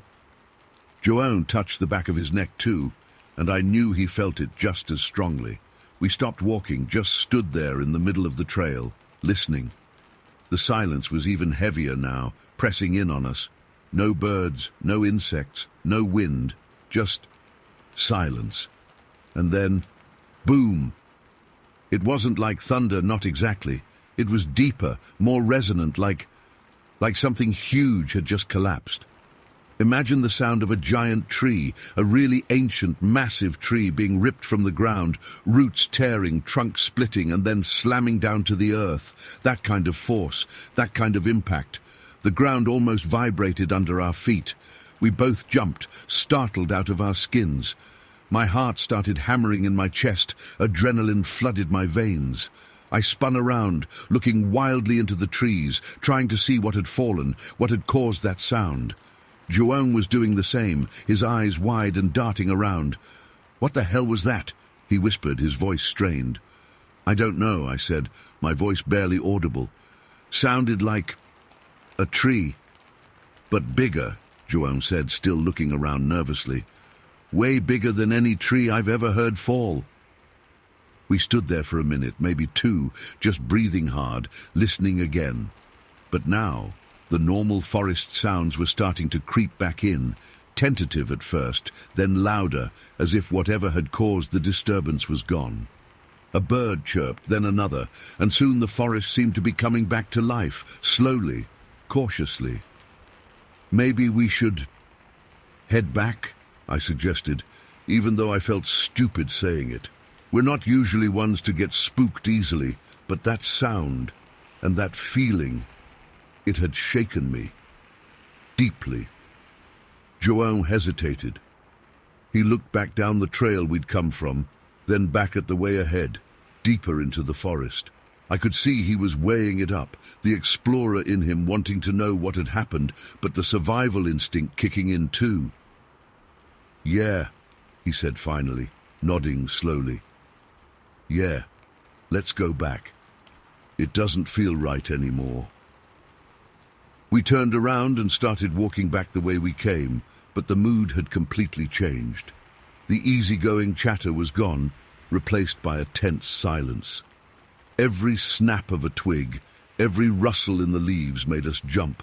We were both on edge, expecting something else to happen, not knowing what, but knowing that something had shifted in the woods. We were walking a bit faster now, not quite running, but definitely moving with purpose. We were maybe halfway back to the car, the trail starting to widen again as we got closer to the main paths, when Joanne suddenly stopped. "Hey," he said, his voice low. "You know that thing, that tree-knocking thing?"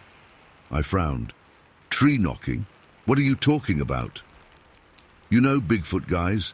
They do it to try and communicate," he explained, a bit sheepishly. He knew I usually roll my eyes at all that paranormal stuff. I almost laughed, even in that tense moment. "Joanne, seriously, Bigfoot, here, in Mata Atlantica." I know it's dumb," he said, shaking his head slightly. "But what if?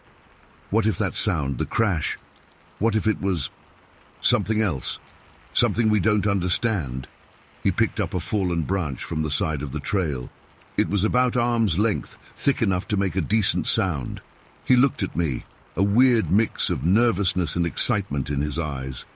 Just for fun?" he said, raising the branch hesitantly. "Just to see if anything happens?" I sighed. I still thought it was ridiculous, but honestly, I was rattled enough already that I figured, why not? What's the worst that could happen? Besides, anything was better than just walking in this oppressive silence with this creeping feeling that we were being watched. "Okay, fine," I said, rolling my eyes again, but secretly a little bit curious now. "Knock on a tree. See if Bigfoot answers his phone." Joanne grinned nervously. He stepped off the trail to a thick tree trunk, maybe 10 feet away, its bark rough and dark. He raised the branch, took a breath, and then struck the tree 3 times, hard. Bang, bang, bang. The sound echoed in the trees, sharp and clear, and then faded into the silence again. We waited. We held our breath, listening intently. For a few seconds there was nothing, just the normal background hum of the forest, which now seemed even quieter than before. I was about to say something, to make a joke about it when it happened. Ka-thump, ka-thump, 2 distinct knocks, clear as day, in response, from somewhere deeper in the woods, further away than where João had knocked, but definitely audible, definitely answering. My blood ran cold, seriously cold. It wasn't just goosebumps anymore, it was like ice water had been poured down my spine. I froze, every muscle in my body locking up. João stood there too, the branch still raised in his hand, his face gone white. Did you hear that?" he whispered, his voice barely a breath. I could only nod, my throat tight, unable to speak. My heart was pounding so hard I could feel it in my ears. My hands started to shake. I'm not ashamed to admit it, I was terrified, truly deeply terrified, and João was too. I could see it in his eyes. He was staring into the trees, his gaze fixed on the dark shadows between the trunks. The silence returned, heavier than ever, but now it was different. It wasn't just quiet. It felt charged, like the air was thick with something unseen, something aware. The feeling of being watched intensified, tenfold. It wasn't just a prickle on my neck anymore. It was like being stared at point blank, from all sides, by eyes we couldn't see. João slowly lowered the branch, his hand trembling. He didn't say anything, didn't need to. We both knew we had to get out of there. Now. And fast. We turned and started to run. Not a controlled jog, but a full-on, panicked run, crashing through undergrowth, stumbling over roots, branches whipping at our faces. We didn't look back. We didn't dare. Every sound behind us, the snapping of twigs under our feet, our own ragged breathing, the thumping of our hearts, sounded amplified, distorted, like it was being echoed back to us by something else, something that was keeping pace. We ran like that for what felt like forever, but was probably only 5 or 10 minutes. The trees started to thin out, sunlight filtered through more strongly, and we could see the edge of the forest ahead, the open field leading back to the abandoned fazenda, the car. Hope flared in my chest, a desperate, frantic hope to get out of this, to escape whatever was back there. We burst out of the trees into the sunlight, panting, gasping for air. We didn't stop running until we reached the car, fumbling with the keys, ripping the doors open, practically throwing ourselves inside. João scrambled into the driver's seat, jammed the key into the ignition, and started the engine with shaking hands. He slammed the car into reverse and screeched out of the makeshift parking spot, tires spitting gravel. We didn't speak as we drove away, back down the dirt road, away from the forest, away from whatever we had encountered there. The silence in the car was different now, heavy but not oppressive, just stunned. We were both trying to process what had happened, to make sense of the impossible. When we finally reached the main road, João pulled over. He turned off the engine, and we just sat there for a minute, breathing, trying to calm our racing hearts. The sun was still shining brightly, cars were passing by on the road, normal life was going on all around us. It felt surreal, like we had just stepped back into reality from another world, a world that existed just beyond the edge of the trees, a world we had glimpsed, and that had glimpsed us back. "What? What the hell was that?" João finally whispered, breaking the silence. He looked at me, his eyes wide and haunted. "The knocks. They answered us." I still couldn't speak. I just shook my head again, feeling the last vestiges of adrenaline still thrumming in my veins. I had no explanation, no logical, rational explanation for what we had heard, what we had felt. It defied everything I knew, everything I believed about the world. We drove back to town in silence. We didn't talk about it that night or the next day. It was like unspoken agreement not to. Maybe we were both afraid that if we talked about it too much, it would become real, become something we couldn't ignore, couldn't push away. But I can't forget it. The sound of the crash, the chilling feeling of being watched, the two answering knocks in the silence of the woods. Sometimes, late at night, when it's quiet and I can't sleep, I think about it.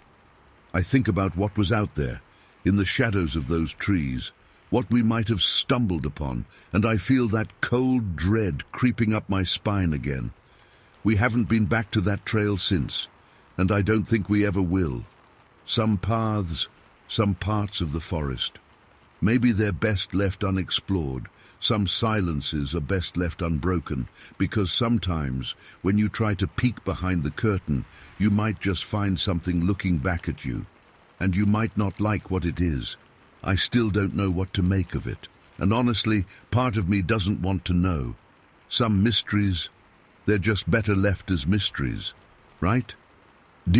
Story 8. Look, I don't know if anyone will even believe this, and honestly, a part of me doesn't even want to write it down, because once it's written, it feels realer somehow. But I promised myself I'd share this. It's been bugging me for years, just sitting there, this knot in my gut whenever I think about it. And maybe, just maybe, someone else has seen something similar, you know? It was fall of 2011. Me and my buddy, also named Daniel, yeah, confusing, I know, but we've been friends since kindergarten, so you just get used to it. We decided to get out to the Cascades for a long weekend. We went up on a Thursday, wanting to snag our usual spot before everyone else showed up for Labor Day weekend. Snohomish County, man, it's beautiful. That raw, wild beauty that just kind of gets under your skin. The kind of place where you feel a million miles away from everything, even though you're really not that far from civilization. We got to our spot, up past Granite Falls, off some old logging road that was barely even a road anymore, more like a really bumpy trail.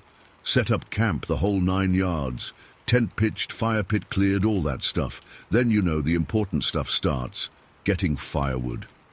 We started walking along this even older logging road that branched off from our campsite.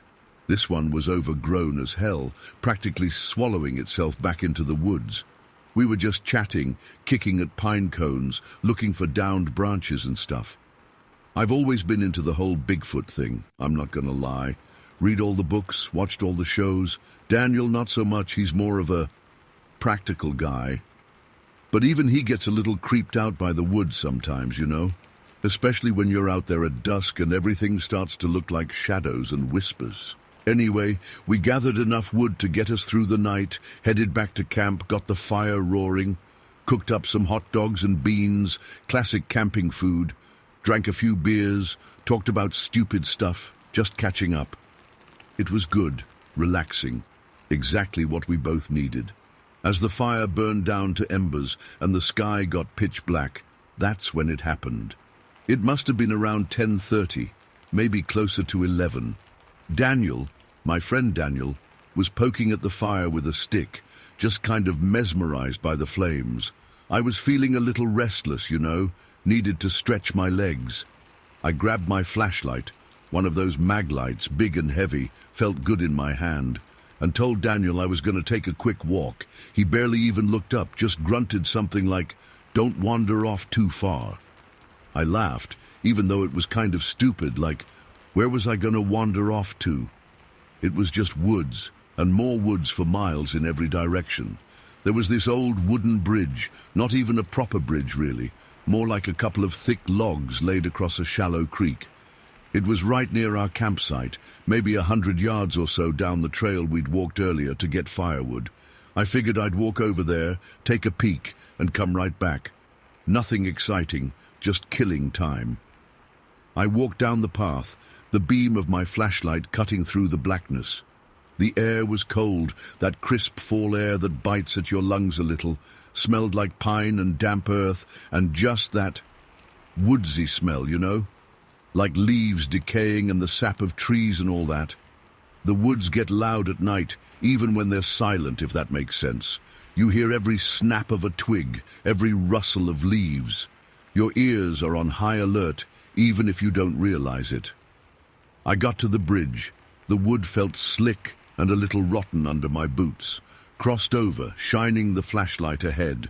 Right on the other side of the bridge, there was this kind of fork in the... well, it wasn't really a road anymore, but the remnants of one. To the left, it just kind of disappeared into the trees. To the right, though, there was this clearing, I guess. More like a dead end. And at the entrance to that dead end, blocking the path, was a gate. Not like a farm gate or a gate to someone's property. It was like a metal gate, chain link or something similar, rusted and old. And on the gate, right in the middle, was this red reflector, like the kind you see on the back of a truck or a bicycle. Weird. Who puts a gate like that out in the middle of nowhere? And why a reflector? Curiosity got the better of me, I guess. I stepped closer, shone my flashlight down that dead-end road, past the gate. The beam cut through the darkness, bounced off trees, leaves on the ground. And then I saw them. Eyes. Yellow. Bright yellow, like headlights almost, but animal eyes, reflecting the beam of my flashlight, staring right back at me. My heart stopped. I mean, literally stopped for a second. That jolt of pure, cold fear that slams through you. My breath hitched in my throat, and my hand tightened around the flashlight so hard my knuckles went white. They were high, higher than I expected, like level with my eyes, maybe even a little above, even though the road dipped down slightly after the gate, and they were wide apart, way wider apart than like a deer or a coyote or anything normal, like a car. But it wasn't a car. There was no car, just these eyes, burning in the dark, the space between them. That's what really got to me, I think. It wasn't just that they were yellow or that they were eyes in the middle of nowhere at night. It was the spacing. It implied something huge, something not human. I could feel my pulse hammering in my ears, the blood rushing in my head. I was frozen, paralyzed. Just standing there, flashlight shaking in my hand, staring into those yellow eyes. And they were staring back. No blinking, no movement. Just there, watching. And then they moved. But not like you'd expect eyes to move. They didn't dart away or narrow or do anything normal. They started rotating slowly, in circles, like an owl, but bigger, way bigger. And yellow, not like an owl's eyes at all, just yellow circles in the darkness. That was it. That's when the fear finally broke through the paralysis. Something primal kicked in, this pure animal instinct to run. I didn't think, I didn't hesitate, I just turned and bolted. Tripped over my own feet almost, stumbled back across the bridge, the flashlight beam bouncing wildly, throwing shadows everywhere. I ran back to the campsite, heart pounding, lungs burning. Daniel was still there by the fire, hadn't even moved. "Dude!" I gasped, stumbling into the firelight. "Dude, you won't believe what I just saw!" He looked up, startled. "What? What's wrong?" I was panting, trying to catch my breath. "Eyes! Yellow eyes! By the bridge! Down that road!" I could barely get the words out. I was still seeing those eyes burned into my retinas. Daniel frowned, confused. "Eyes? What are you talking about? Animal eyes?" "Yeah, but not normal. Big, yellow, glowing, and they were rotating, like circles." He still looked skeptical, but he could see I was freaked out. He knows me, knows I'm not usually one to get spooked easily. "Rotating? What do you mean, rotating?" I tried to explain, tried to describe the way those eyes had moved, the size of them, the spacing. He listened, his expression slowly changing from disbelief to something else. Curiosity, maybe a little bit of apprehension. "Okay," he said slowly. "Okay, hold on. Maybe it was just a deer and the way the light hit its eyes." "No," I said, shaking my head. "No, it wasn't a deer. It was too big, too high, too weird. And the way they moved, Deer eyes don't rotate in circles, Daniel. He was silent for a moment, thinking. Then he said, "All right, let's go back and look." "What? Are you crazy?" "I'm not going back there," I said, the fear still raw in my chest.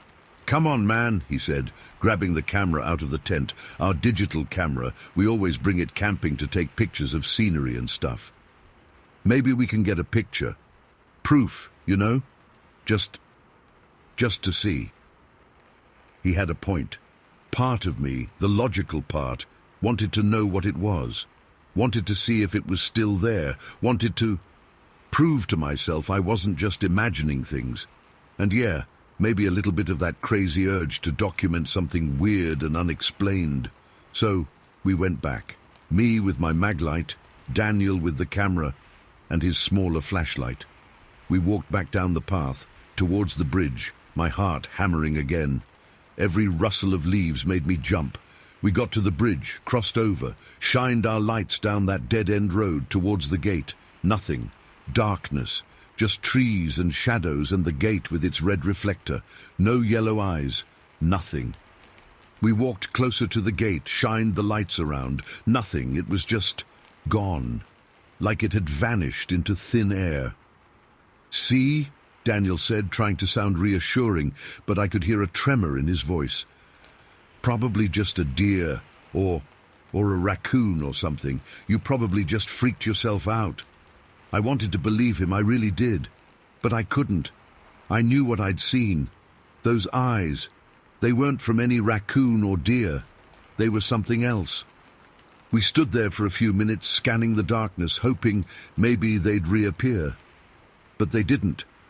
Finally, we gave up, turned around and walked back to camp. We didn't talk much. The fire had almost died down, just glowing embers now. We threw a few more logs on, sat in silence, just staring into the flames. That should have been the end of it, right? Freaky encounter, adrenaline rush, chalk it up to being in the woods at night, let it go. But it wasn't. The next night, Friday night, same thing. We were sitting by the fire, around the same time, maybe a little later, closer to midnight. Daniel was getting ready to turn in, head to the tent. I was still restless, though. That image of those eyes was still stuck in my head. I couldn't shake it.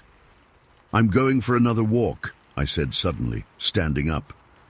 Daniel looked at me, a little annoyed. "Again? Dude, what are you going to see out there? Just trees." "I don't know," I said. "Just need to clear my head." He shrugged, crawled into the tent. "All right, whatever. Don't be out there all night." I grabbed my flashlight again, and against my better judgment, I headed back towards the bridge. I told myself I was just going for a walk, just needed some fresh air. But deep down, I knew what I was doing. I was going back to the gate. I needed to know. This time it was darker. The moon was hidden behind clouds. The woods felt different, more silent somehow, but in a heavy way, like the silence itself was listening. I crossed the bridge again, slower this time, my senses on high alert, shined my flashlight towards the gate, down that dead-end road. And there they were, again, yellow eyes, burning in the darkness, exactly where they'd been the night before, but this time they were moving, slowly, deliberately, coming closer. My blood ran cold. This wasn't a deer, this wasn't a raccoon. Whatever it was aware, and it was coming towards me. "Daniel!" I yelled, my voice cracking with fear. "Daniel, get out here, now!" I kept my flashlight fixed on the eyes, trying to keep them in the beam, trying to make them out, but they were just eyes in the dark, nothing else visible. Just those two glowing yellow circles getting closer, inch by slow inch. Daniel scrambled out of the tent, looking confused and pissed off. "What? What's going on?" I was trying to sleep. "The eyes," I hissed, pointing my flashlight down the road. "They're back, they're coming closer." He squinted, trying to see where I was pointing. "Eyes? What eyes? I don't see anything." And that's when I remembered. Daniel. He's got terrible night vision, always has. In bright light he's fine, but in the dark, He's practically blind. He couldn't see them. He couldn't see those glowing yellow eyes, even though they were right there, coming straight for us. Panic flared in my chest, hotter and more intense than the night before. I was alone. He couldn't see it, couldn't help me. It was just me and whatever that thing was. "They're right there," I yelled, frantically waving my flashlight, trying to illuminate whatever was attached to those eyes. "Down the road, glowing yellow eyes. Can't you see them?" He kept squinting, straining, shaking his head. "No, man, I don't see anything. What are you—" And that's when I broke. Pure, unadulterated terror took over. I couldn't explain it, couldn't make him understand, and those eyes were still coming closer, slowly, relentlessly. I couldn't stay there. I just couldn't. I turned and ran. Again, but this time I didn't just run back to the campsite. I ran through the campsite, past the tent, past the fire pit, past everything. I ran back down the trail, the way we'd come in, towards the logging road, towards anywhere but there. I didn't stop running until I was way down the trail, stumbling and gasping for breath, my lungs burning, my legs aching. I kept looking back, over my shoulder, expecting to see those yellow eyes chasing me, but there was nothing, just darkness and trees. I must have run for, I don't know, a long time. Eventually, I collapsed against a tree, shivering in the cold, my heart still pounding like a drum against my ribs. I sat there for what felt like hours, listening to the woods, waiting for something, anything. Finally, when the first hint of dawn started to lighten the sky, I started walking back, slowly, cautiously, dread building with every step. What would I find back at the campsite? Daniel? Or something else? I got back to the campsite, and everything was normal. Tent still standing, fire pit cold, our gear scattered around. No sign of anything wrong, no sign of the eyes. And then I saw him, Daniel, still asleep in the tent, just like I'd left him. I woke him up, heart still hammering. He was groggy and confused, and then annoyed when he realized I'd run off in the middle of the night and left him alone. I tried to explain again, tried to tell him what had happened, but he just looked at me like I was crazy, said he hadn't heard anything, hadn't seen anything, said I must have had a bad dream or just imagined the whole thing. Maybe he was right. Maybe I did just imagine it. Maybe it was just my mind playing tricks on me out there in the dark woods. Maybe, but I know what I saw. I know those eyes were real. I know they were yellow and glowing, and they rotated in circles, and they were coming closer. And I know I ran. I ran like my life depended on it. To this day, I can't explain it. I've tried to rationalize it, tried to find some logical explanation, but there isn't one. Not that fits. And every time I think about it, I get that same cold knot in my stomach. That same prickle of fear on the back of my neck. I still go camping, I still love the woods, but I never go near wooden bridges at night anymore. And I always have a really good flashlight, just in case those yellow eyes are still out there, watching, waiting. Story 9. My dad and I, we always used to go rabbit hunting at night. It's kind of our thing. Not every night, but pretty often. We'd grab his old 12-gauge, that trusty thing he's had forever, and a good flashlight, and just head out back. Our house, it's pretty isolated, you know. Backyard backs right up to the woods. There are some porch lights, those yellow bug lights, but they don't reach that far. Just enough to light up a little bit of the yard close to the house, and then the darkness just swallows everything else up. It was probably around 8 p.m., maybe a bit later. Getting properly dark. We were getting ready to head out, just grabbing the stuff we needed. Dad went to get the shotgun from the closet, and I was checking the flashlight, making sure the batteries were good. Just normal stuff. We stepped out onto the porch, and it was that kind of night where the air is crisp and smells like pine needles and damp dirt. The usual night sounds were there, crickets chirping like crazy, a few frogs croaking off in the distance. Nothing felt weird. Nothing felt off at all, just another night heading out for rabbits. We usually split up just to cover more ground, you know. Dad usually goes right, along the edge of the woods towards the old citrus grove, and I usually go left, towards the back corner of the yard. There's an old clothesline back there, metal poles all rusty and creaky, and a bench my grandpa made years ago. It's a bit of a clearing back there before the woods really thicken up. So, I'm shining the flashlight beam in front of me, sweeping it around, getting used to the dark. Just scanning like you always do. And that's when I saw it. I was sweeping the beam over towards that back corner, towards the clothesline and the bench. And there, right at the edge of the woods, where the yard kind of fades into the trees, I saw something hunched down in the shadows. It was big, like bigger than a deer. My first thought, honestly, was maybe a hog. We get wild hogs around here sometimes, but this didn't look right even in the dark.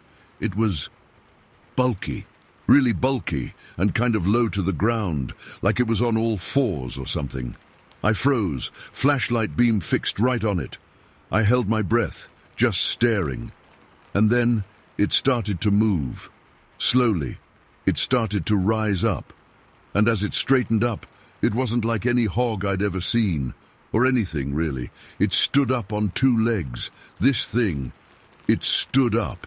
And as it got taller, it turned its back to me, like it was going to walk into the woods. It was turning away as it was standing up straight. It was tall as my dad, maybe taller. Dad's about 6 feet, 6'1". This thing was at least that big, maybe bigger. It was broad, too, really broad shoulders, and hairy, completely covered in fur. Dark, matted-looking fur, brownish, dark brown. I couldn't see its face, not in the dark, not with its back to me, but the way it moved, the shape of it. It was just wrong, completely wrong. And then I noticed its head, or the way it was holding its head. It was tilted way over to its left shoulder, like unnaturally tilted, like its neck was broken or something. It wasn't just a little tilt, it was like its head was hanging off to the side. It was the weirdest, most disturbing thing. I was completely paralyzed. I mean, just frozen solid. My heart was pounding in my chest, like it was going to explode. I couldn't breathe. I couldn't move. I just stood there, holding that flashlight, staring at this thing as it straightened up, turned away, and started to walk into the woods. It didn't run. It walked. But it was heavy. You could hear it moving. Even though it was walking, it was loud, breaking branches, rustling through the dry leaves on the ground, making way more noise than a deer or a hog would make moving through the woods. Heavy, deliberate steps. And that head, still tilted. I kept staring at its back, at the dark fur, the broad shoulders, the thick legs moving, and that head, just hanging there at that awful angle. It was like something out of a nightmare. It just kept walking deeper and deeper into the woods. The sound of it crashing through the undergrowth got fainter and fainter as it moved away. And then, silence. Just the crickets again. I stood there for what felt like forever, just staring into the darkness where it had gone. My legs felt like they were made of lead. My hands were shaking so bad I could barely hold the flashlight steady. I was completely and utterly terrified, not just scared, but like deep down bone-chilling terror, like something fundamentally wrong had just happened. I don't know how long I stood there like that. Minutes, probably. Felt like hours. Finally, I managed to move. I turned around slowly, still shaking. Dad was nowhere in sight. He'd already gone right like we always do. He wouldn't have seen anything. I started to walk towards the house, backwards at first, keeping my eyes on the edge of the woods where the thing had disappeared. Then I turned and just ran. I ran back to the porch as fast as I could, tripping over my own feet, almost dropping the flashlight. I slammed the screen door and stumbled into the house, heart still hammering. Dad was in the kitchen messing with his boots, getting ready to go out. He looked up when I came in. "What's wrong with you?" he asked, kind of laughing. "You look like you've seen a ghost." I couldn't speak. I just pointed back towards the woods, towards the backyard, trying to catch my breath. "Woods," Back. Thing, I stammered, just gasping for air. Dad frowned. He put his boots down and came over to me. What thing? What are you talking about? Did you see a deer? I shook my head, still trying to get the words out. No deer. Something big. In the woods. He looked at me like I was crazy. Ethan, calm down. Take a breath. What did you see?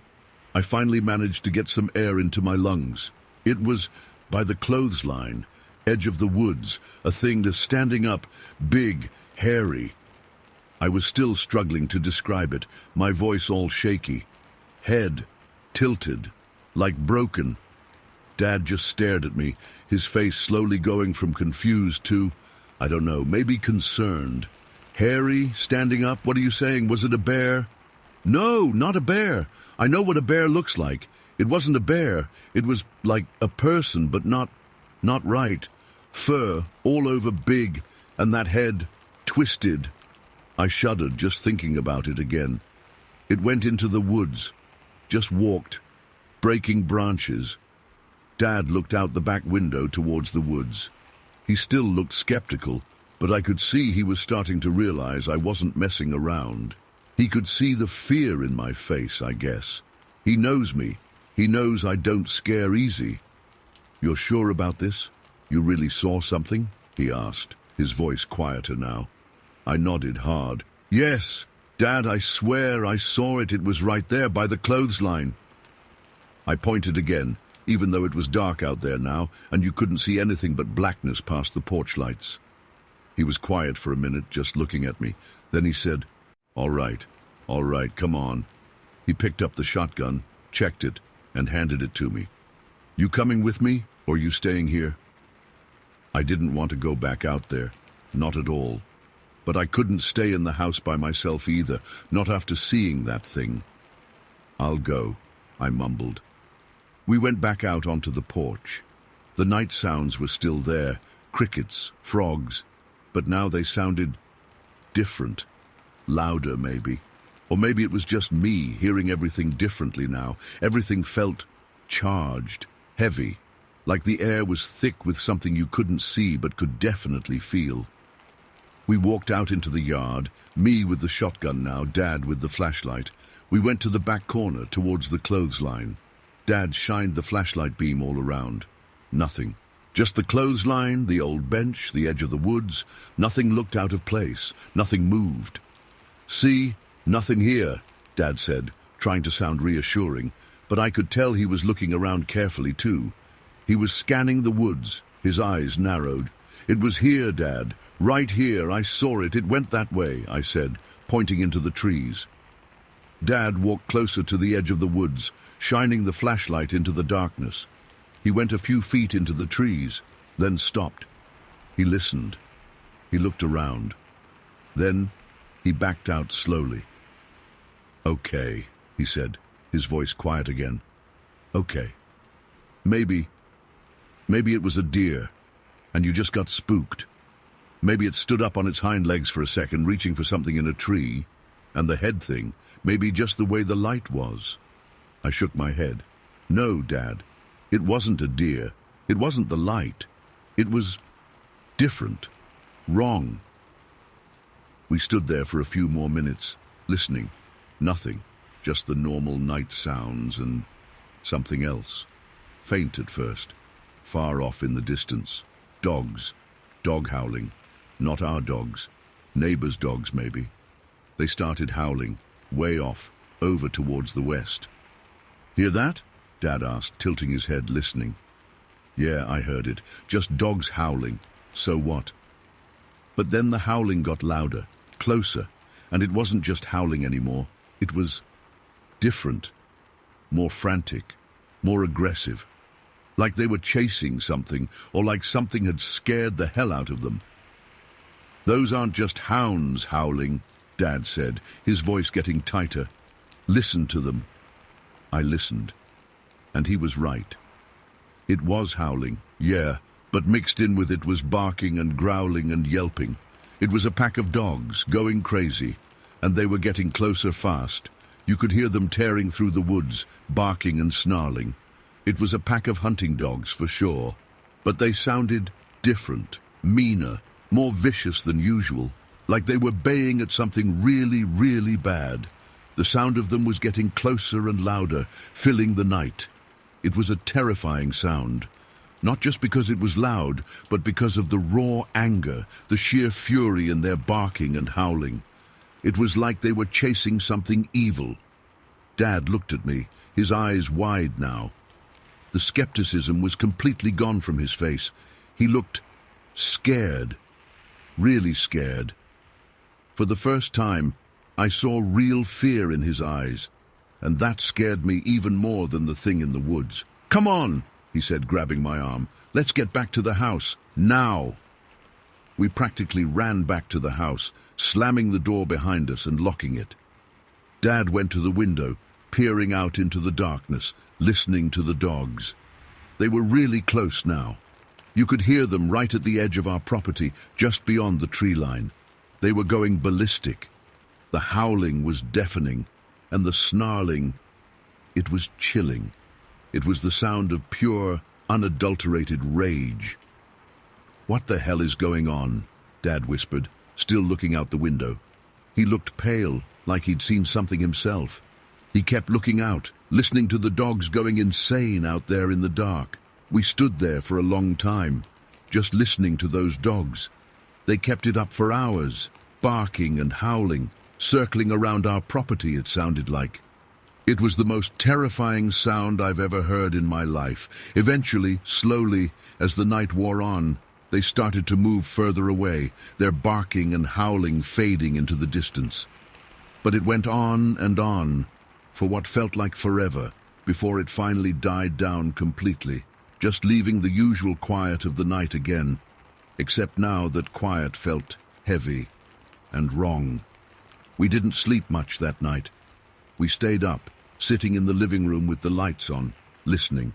Every little creak of the house, every rustle of leaves outside made us jump. Neither of us said much. What was there to say? We both knew something really weird and really bad had happened. The next morning, Dad went out. Early, before I was even fully awake. He just said he was going to check something. He wouldn't say what. He just grabbed his boots and went out the door. He was gone for a couple of hours. When he came back, his face was white, completely drained of color. He looked like he'd seen something worse than I had. He was quiet, didn't say a word for a long time. He just sat down at the kitchen table and stared out the window. Finally, I asked him, "What did you find? Out there?" He looked at me, his eyes distant. He didn't want to talk about it, but he knew he had to. "I went back to where you said you saw it, by the clothesline, edge of the woods." I nodded, waiting. He took a deep breath. "Something was there, Ethan. Something big. Something heavy. The ground, it was all torn up, like something really big and really heavy had been walking through there fast, breaking branches, pushing through stuff. And there was a smell." "Smell?" I asked. "What kind of smell?" He hesitated. "I don't know how to describe it. Musky. Animal, but different. Foul. Like something dead, but not quite, just wrong." He shivered, even though it wasn't cold in the kitchen. He didn't say anything else. Just that something big had been there, had moved through there, and had left behind a bad smell and a feeling. He wouldn't say what kind of feeling, but I could see it in his face. He was shaken, badly shaken. He went to see the sheriff later that day. Told him something about seeing a bear, just to have an explanation for why the dogs went crazy. He didn't mention, the thing I saw.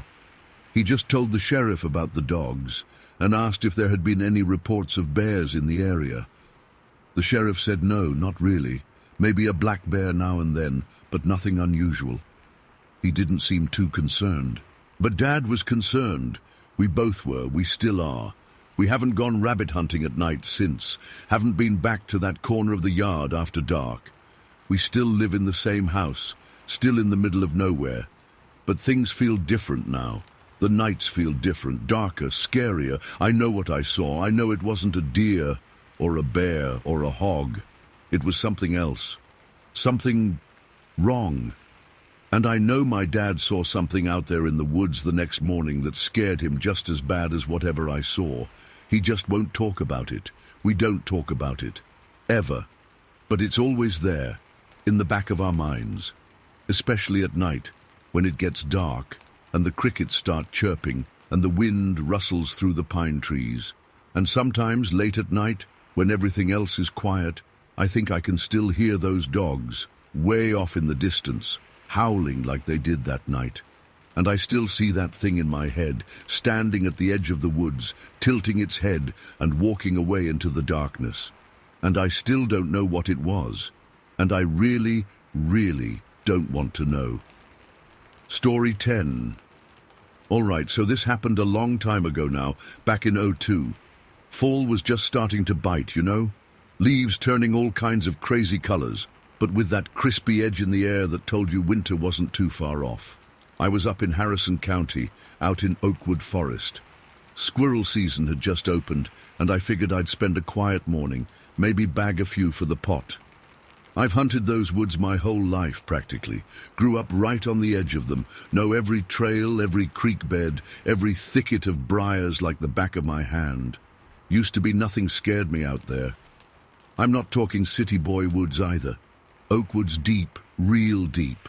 Miles and miles of old-growth timber, places where the sun barely gets through even at midday.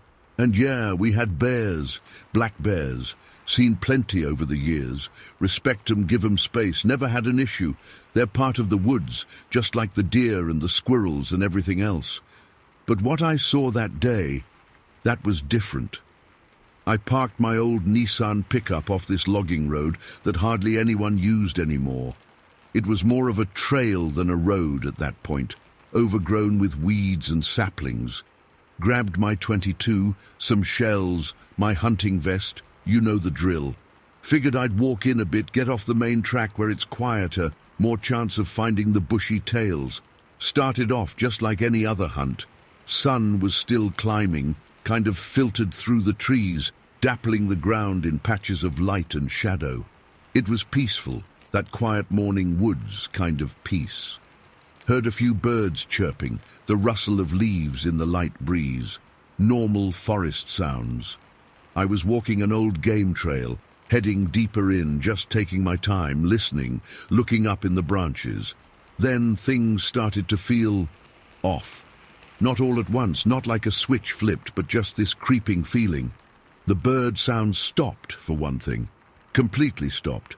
Normally in those woods, even if the birds quiet down for a bit, they always start up again. But it just went silent, like someone had hit the mute button on the whole forest. The breeze died down, too. Suddenly, it was still, dead still and quiet, too quiet. I kept walking, but I started to get this prickling feeling on the back of my neck. That instinct, you know? The one that tells you something isn't right, even if you can't put your finger on what it is. I slowed down, started scanning around more, even though I told myself I was probably just being jumpy. It was just the woods, right? Nothing to be scared of in woods I'd known my whole life. And then I saw them, 2 cedar trees, big ones, real monsters, probably 100 years old easy. But they were snapped, not like from a storm or old age, snapped clean off, maybe 15, 20 feet up the trunk, and twisted. The tops of them were pointing down towards McWood Mountain in the distance, like they'd been deliberately bent in that direction and broken. The wood looked fresh too, the splintered parts still pale and raw, like it had happened recently. That didn't make any sense. Wind couldn't have done that. Not like that, and they were big, solid trees. You'd need some serious force to break them like that. I stopped there for a minute, just staring at those trees, feeling that unease in my gut getting stronger. I remember thinking, what the hell could have done that? I should have turned back then. I really should have. But curiosity, I guess, that stupid human curiosity, got the better of me. I told myself it was probably just some weird natural thing, maybe lightning or something I couldn't explain.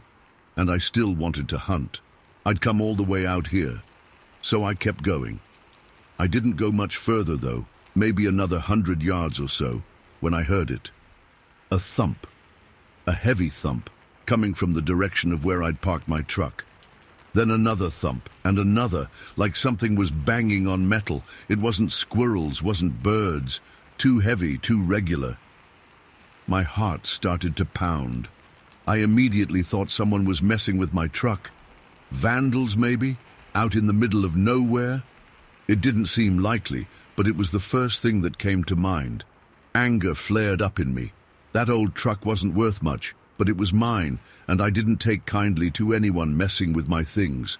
I turned around and started back towards the road, rifle held ready now, but thinking more about confronting some dumb kids than anything else. As I got closer, the thumping stopped. Everything went quiet again, except now that dead silence was different. It felt thick, pressurized, like the air itself was holding its breath.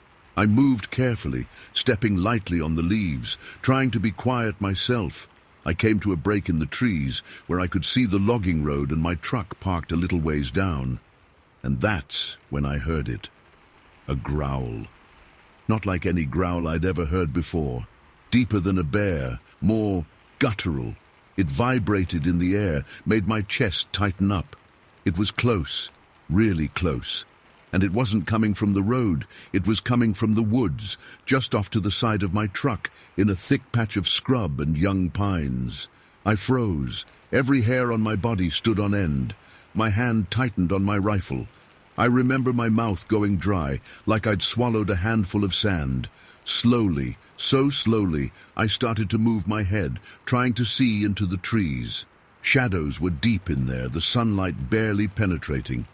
It was hard to make anything out at first. Then I saw movement, just a flicker of something dark moving behind the branches. And then another flicker, something big, too big to be a deer, too dark to be a bear in this light. My breath hitched in my throat. I squinted, trying to make my eyes adjust to the shadows. And then it stepped out a little, just enough for me to get a clearer look. And what I saw, I still can't properly describe it.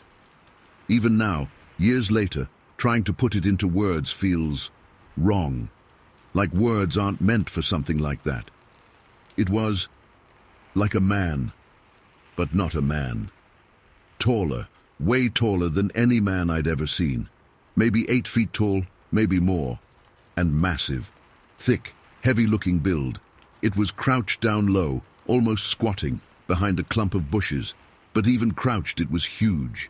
It was covered in hair, not like bear fur, but coarser, thicker, like ape hair, but dark reddish-brown, almost black in the shadows, matted in places like it hadn't been cleaned in ever.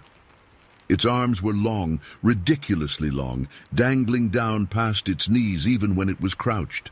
I saw thick hands with, I don't know, they looked almost like claws, or really thick, blunt fingernails, and the face, or what I could see of it. It was mostly hidden by a thick mane of hair, that same dark reddish-brown color, framing its face like a lion's mane almost. But I could see the eyes, just the eyes at first, burning yellow in the shadows, like animal eyes, but intelligent, too intelligent. They were fixed on me, staring right at me. And that growl rumbled again, deeper this time, closer. It was coming from that thing.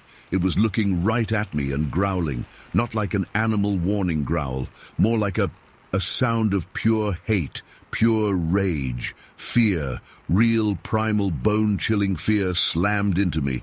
I've never felt anything like it before, and I pray I never feel it again. It wasn't the fear of a bear charging or a deer jumping out in front of your truck. This was different. This was fear of something unknown, something wrong, something that shouldn't be. My mind just went blank. Instinct took over. Pure survival instinct. I raised my rifle. I didn't even think, didn't aim properly, just pointed it in the general direction of that thing and pulled the trigger.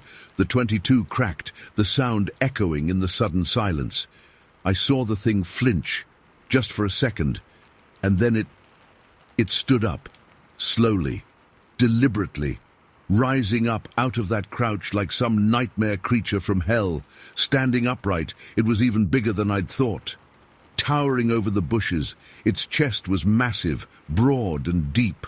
The arms hung down almost to the ground. And that face, as it straightened up, I got a better look at it. The hair, the mane, it obscured a lot, but I saw a flat nose, almost like a gorilla, a thick brow ridge, and those eyes, those burning yellow eyes full of something I couldn't even name. It roared then, not a growl this time, a roar, louder than anything I've ever heard in the woods, animal or human. It ripped through the silence, shaking the trees, rattling in my chest. It was a sound of pure, unadulterated fury. And then it moved, fast, faster than anything that big should be able to move. It exploded out of the bushes, straight at me. Panic took over, complete blind panic. I didn't even think about firing again. I just turned and ran like my life depended on it, because in that moment, I knew it did. I scrambled back towards the logging road, branches whipping at my face, tripping over roots and rocks, heart hammering in my ears like a drum solo. I could hear it behind me, not growling anymore, just sounds of movement. Heavy footsteps, branches snapping, undergrowth being crushed under something huge and heavy. It was chasing me. Whatever it was chasing me. I burst out onto the logging road, practically fell onto the gravel. My truck was right there. Keys. Where were the keys? Fumbling in my vest pocket, hands shaking so bad I could barely feel them. Got the keys, jammed them in the lock, ripped the door open, jumped in, slammed the door shut, fumbled for the ignition, key in, twisted it, engine coughed, sputtered, and finally roared to life. Thank God, thank God, thank God. I threw it in gear, spun the wheel, and slammed on the gas. The tires spun on the gravel, spitting rocks, the truck fishtailing wildly. I wrestled with the wheel, trying to get it pointed back towards the main road. Glancing in the rearview mirror, heart leaping into my throat again. It was there, at the edge of the woods, right where I'd been standing just seconds ago, still standing upright, massive and dark against the trees, watching me, just watching. I couldn't see its eyes clearly anymore, not from this distance, but I could feel them on me. That same burning intensity, that same hate. I stomped on the gas again, tires finally caught, and the truck lurched forward. I bounced and rattled down the logging road, branches scraping against the sides of the truck, the engine screaming in protest. I didn't slow down, didn't stop, just kept driving, faster and faster, tearing out of there like the devil himself was on my tail. Didn't look back, couldn't look back, just drove. All the way back to the main road, back to town, back to my house. Didn't stop until I was home, parked in my driveway, engine idling, hands still shaking so bad I could barely turn the key off. Sat there for a long time, just breathing, trying to calm down, trying to make sense of what had just happened. But there was no sense to be made. What I saw out there, it wasn't a bear, wasn't a deer, wasn't anything I'd ever seen or heard of before. I told myself it was my imagination. Stress, the quiet, the woods playing tricks on my eyes. Tried to convince myself it was just a bear, a really big, weird-looking bear that I'd somehow misidentified in the panic. But I knew deep down that wasn't true. I know bears. I've seen bears up close. This wasn't a bear. I haven't been back to Oakwood since that day, haven't hunted those woods, haven't even driven by that logging road. I can't. The thought of it, it makes my skin crawl. Sometimes late at night I still see those yellow eyes in my dreams, hear that roar, feel that fear, that bone-deep terror, and I wonder, what was it? What did I see out there that day? And more than that, I wonder, is it still out there, still watching, still waiting in the deep, dark woods of Oakwood Forest? I don't know, and honestly, I don't think I ever want to know. Some things are better left unknown, some questions are better left unanswered, because sometimes the answers are worse than the fear itself. And that day in Oakwood, that was the day I learned that fear can be a real thing, a living thing, a thing that can chase you and haunt you long after you've escaped its grasp. Story 11. It's not something I talk about, not ever really. Finn passed a few years back, took it to his grave mostly. We had this unspoken thing, you know, like we both knew what happened. We never really discussed it in detail, not really properly. Just knowing the other guy knew was enough. It was like a ghost between us, always there, cold and silent. Winter of '68. Man, that winter. Iowa winters are something else, but Wyoming in '68 was on another level. We were kids, me and Finn, just dumb kids from Pinhook, Iowa. Ethan Eisenhower, they called me Ike, and Finn Burton. We thought we were hot stuff, thought we were ready for anything. 20 years old, give or take, and full of that stupid invincibility of youth. We'd scraped together enough cash for a beat-up old Chevy, packed it full of camping gear, guns, and enough jerky to choke a horse. Idea was to go out west, do some hunting. Blacktooth Valley in Wyoming sounded romantic maybe? Wild. We'd seen some picture in a magazine, snow-covered mountains, pine trees, the whole 9 yards. Boy, was it snowy, like piled up everywhere, deeper than anything we'd seen back home. Roads were barely cleared in places, everything was just white and cold, that bone-chilling cold that bites right through your layers. We were just driving along some highway. I can still see it in my head, the endless white fields stretching out on either side, the sky that steely grey colour that hangs over you for days in the winter. We were talking, laughing about something stupid, probably girls or cars or something. Windows down, just a crack, because, you know, cool kids, even when it was freezing. Then we saw it, just by the side of the road, kind of half in the ditch, half out.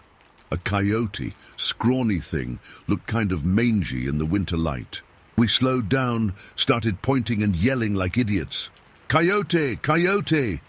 Like we'd never seen one before. We probably had back in Iowa, but out there in Wyoming, it felt different, like we were in a movie or something. Stupidest thing we ever did, hands down. Ike, being the brave one, grabs his rifle, a .30-06. Nice gun, good for deer, maybe even elk, but Jesus. We roll the window down further, and I can still feel that blast of icy air hitting my face, feel the rumble of the engine, and Ike he levels the rifle out the window, just like that. No thinking, no aiming really, just bang. The report of the rifle was deafening in the quiet of the winter landscape. The Chevy jumped a little from the recoil, and the coyote, it yelped, a high, sharp sound that cut through the cold. It didn't drop dead, no movie-style instant kill. It flinched, twisted, and then scrambled, limping, into the trees that lined the side of the road. I got him! I got him! Ike was yelling, all pumped up with adrenaline. Finn was whooping too, caught up in the moment. Me? I was just, I don't know. I felt a little sick, even then. It hadn't felt right. Just shooting from the car like that, it wasn't hunting. It was just dumb. Let's go get it, Finn shouted, all gung-ho. Let's finish it off. And that's what we did. Pulled the car over, grabbed our gear. Ike was still grinning, rifle in hand. We tromped through the snow, following the tracks. Easy to see in the fresh snow, and the blood. Little drops of red on the white like someone had flicked paint at the ground. It wasn't a lot of blood, but enough to follow. We went into the trees, the pine needles crunching under our boots. The woods were silent, muffled by the snow. Just the sound of our own breathing, our boots crunching, and the occasional creak of a tree branch heavy with snow. It was colder in the trees, the wind blocked out, but the cold kind of seeped into you from the ground, from the air itself. We followed the blood trail, up a little rise. Not a mountain or anything, just a little hill, covered in snow-laden pines. It was steeper than it looked from the road. We were breathing harder as we climbed, the excitement, the cold, the incline. Whatever. We got to the top of the rise and stopped. Dead stop, like we'd run into a brick wall. The blood trail led right up to it, and then just stopped. In the snow, all around it was churned up a bit like something had been struggling. And there was more blood there, darker, thicker looking, and something else, something dark and solid. About 100 yards away, maybe a bit less, standing in a little clearing was that. I don't know what else to call it. Creature feels cheap somehow, but there's no other word that fits. It was standing there still, black against the white snow. First thing that hit you was the size. Massive. Taller than a man easily. Wider too. It looked hunched, but upright at the same time. Covered in dark hair, thick, matted-looking fur, the color of wet dirt. And it did look kind of like a gorilla. From a distance anyway. That big, bulky shape, those long arms. But it wasn't a gorilla. We were in Wyoming, for Christ's sake. And even then, even kids from Iowa knew gorillas weren't native to North America. We just stood there, frozen, the rifles forgotten in our hands, just staring, trying to make sense of what we were seeing. Fear. That's what it was. Just raw, icy fear that clamped down on your chest and made it hard to breathe. And confusion.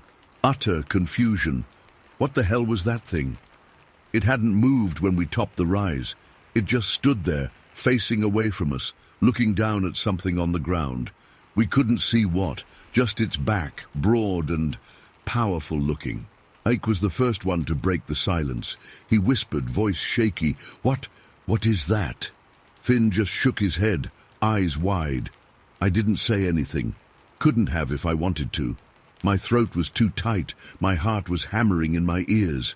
We stood there for what felt like forever, but was probably only a few seconds, just staring at this thing in the snow, trying to figure it out. Exotic animal escaped from a zoo. Some kind of freak? We were kids. We were stupid. Our minds went to the craziest places. Then it moved. Slowly. It shifted its weight and turned its head. Not its whole body. Just its head, and looked over its shoulder, at us. And that's when the gorilla comparison went right out the window, because it had a face, not a gorilla face, not an animal face, not really. It was human, or human-like, broad, flat, with features, eyes, nose, mouth, covered in that same dark fur, except the face itself. The face was bare, no fur, just pale skin, pale, almost greyish against the dark fur, and almost human, but wrong, terribly, horribly wrong. The eyes, they were dark, deep-set and dark, and they looked intelligent, too intelligent. They looked aware, like it knew exactly who we were, what we were, why we were there. It just looked at us, and we looked back. Frozen in place, stuck in that moment, that impossible moment in the snowy woods. Then Ike, stupid, impulsive Ike, did the dumbest, most reckless thing he could possibly do.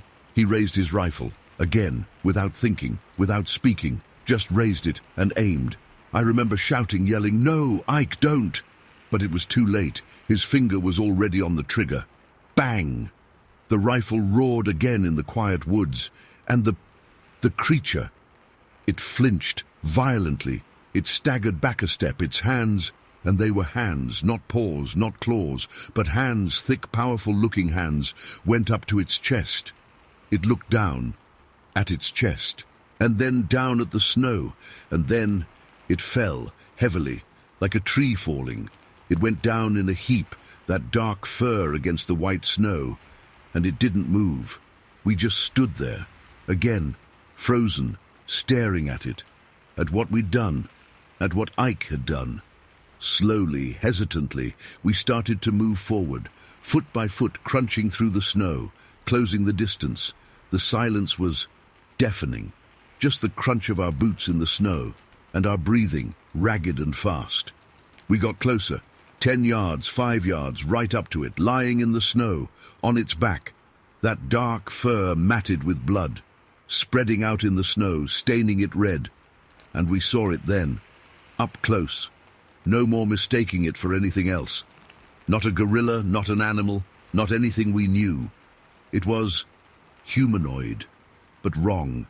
So wrong. The fur covered most of its body, thick and dark.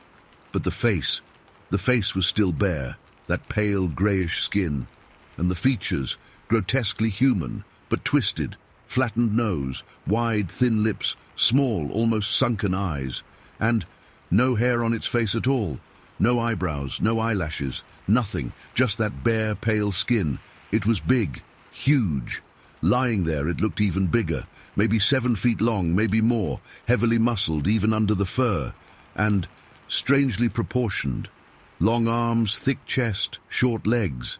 And then we saw it, the wound, right in the chest, right where Ike had aimed, a dark hole surrounded by blood-soaked fur, and movement, not big movements, subtle things. The fingers of one hand lying limp in the snow, twitched, just a little flicker, and the eyelids flickered too, just for a second, but they flickered, and we saw inside, just a glimpse, but we saw under those twitching eyelids, and we saw eyes, dark, bloodshot, rolled back in its head, but still, eyes, still alive, agonizingly, horribly alive. That's when the panic really hit, not just fear anymore, panic, raw, gut-wrenching panic. We'd killed something human, something that looked human, that felt human, even if it was different, something intelligent. Those eyes, they haunted me then, they haunt me now. We didn't say anything, we just looked at each other, eyes wide with terror, and then we turned and we ran like we'd never run before. Down that hill, through the trees, back towards the road, stumbling, falling, scrambling back up, not saying a word, just running, away from that thing, away from what we'd done, away from the horror in the snow. We got back to the car, jumped in, slammed the doors, fumbled with the keys. Ike jammed the key into the ignition, turned it. Engine sputtered, caught, roared to life. He slammed it into gear, tires spinning in the snow, and we were gone. We drove and drove and drove. Didn't stop until we were miles away. Miles and miles away. Didn't say a word to each other for hours. Just drove. Headed east, back towards Iowa, back home. We never talked about it.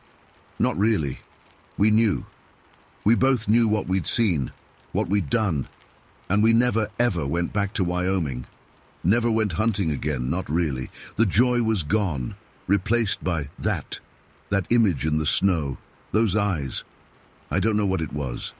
Some kind of missing link? A freak of nature? Some kind of human ancestor that had somehow survived? I have no idea, and I don't want to know. All I know is we went out to Wyoming looking for adventure, and we found it. The kind of adventure that you never want to find, the kind that sticks with you, that changes you, that haunts you for the rest of your life. And sometimes late at night when it's quiet, when the house is dark, I still see it, lying there in the snow, those eyes flickering, and I wonder, what was it? What did we kill? And what if there are more, out there, hidden, waiting? I still can't explain it, and I don't think I ever will. Day Story 12. Look, I'm not one to usually share stuff like this online, mostly because people look at you funny or think you're making things up. But I found this place, this forum, and reading some of the stories here, I figured maybe someone would get it. Maybe someone's felt something similar. It happened last fall, October, I think, real foggy. That kind of damp cold that just gets right into your bones. I live out in Belmont County, Ohio, near Fairhaven. It's pretty rural, lot of woods and hills. My grandpa had a farm out there, passed away a few years back, left it to my dad and his brothers. We still go out there, especially during hunting season. It's good land, lots of deer. That morning it was still dark, pre-dawn dark. The fog was thick as pea soup. You could barely see past your truck headlights driving out there. I was heading to Grandpa's farm, going hunting. It's mostly wooded now, not much farming going on anymore. Just woods, rolling hills, real quiet most of the time. Except that morning, it wasn't just quiet, it was heavy, like the silence itself had weight. I parked the truck by the old barn, grabbed my rifle and backpack, and started walking into the woods. I know those woods like the back of my hand, been hunting there since I was a kid. But that morning, it felt different. Maybe it was the fog, making everything look strange and distorted. Or maybe it was something else. As I walked, I kept feeling like I wasn't alone. I know sounds cliché, right? Like in a horror movie. But it was more than just feeling watched, it was followed. Like there was something right behind me, keeping pace. I'd stop, and I swear I could hear it stop too. Just the silence, the fog, and this presence. My heart started to thump harder, not just from the walking. It was that cold, prickling feeling you get when you know something isn't right. I tried to tell myself it was just the woods, maybe a deer moving nearby, but it didn't feel like a deer. This was different, heavier somehow, purposeful. Every few steps, I'd stop dead and listen, turning around quick. Nothing. Just fog, trees, the grey light barely starting to filter through the branches, but the feeling wouldn't go away. It was like whatever was following me was perfectly silent, perfectly hidden, like it knew how to move without making a sound. I kept telling myself it was just hunting nerves. You get hyped up, especially early in the season. Imagination runs wild. You hear things that aren't there. That's what I told myself. But the hair on the back of my neck was standing up, and my skin was crawling. It was more than nerves. I was heading towards my usual tree stand, a good spot near a little creek bed. But I started to feel uneasy about going that way. It was like something was pushing me or warning me away. I can't explain it, just a strong gut feeling like a wave of wrongness washing over me. So I changed course. Just on impulse, I veered off the path, started heading deeper into the woods, away from where I was originally going. Looking back now, I don't know why I did that. Maybe I was just trying to shake whatever I thought was following me. Or maybe, deep down, I knew I was better off going somewhere else. As I moved away from my planned route, the feeling of being followed actually seemed to lessen a little. It was still there, a low hum of unease in the background, but not as intense, not like something right on my heels. I tried to calm myself down, take deep breaths, told myself to stop being stupid. It was just the woods. It was early. My mind was playing tricks. I hunted for a few hours, didn't see anything, just squirrels mostly. The fog started to lift a little as the sun came up higher, but it stayed hazy, the light still dim and muted.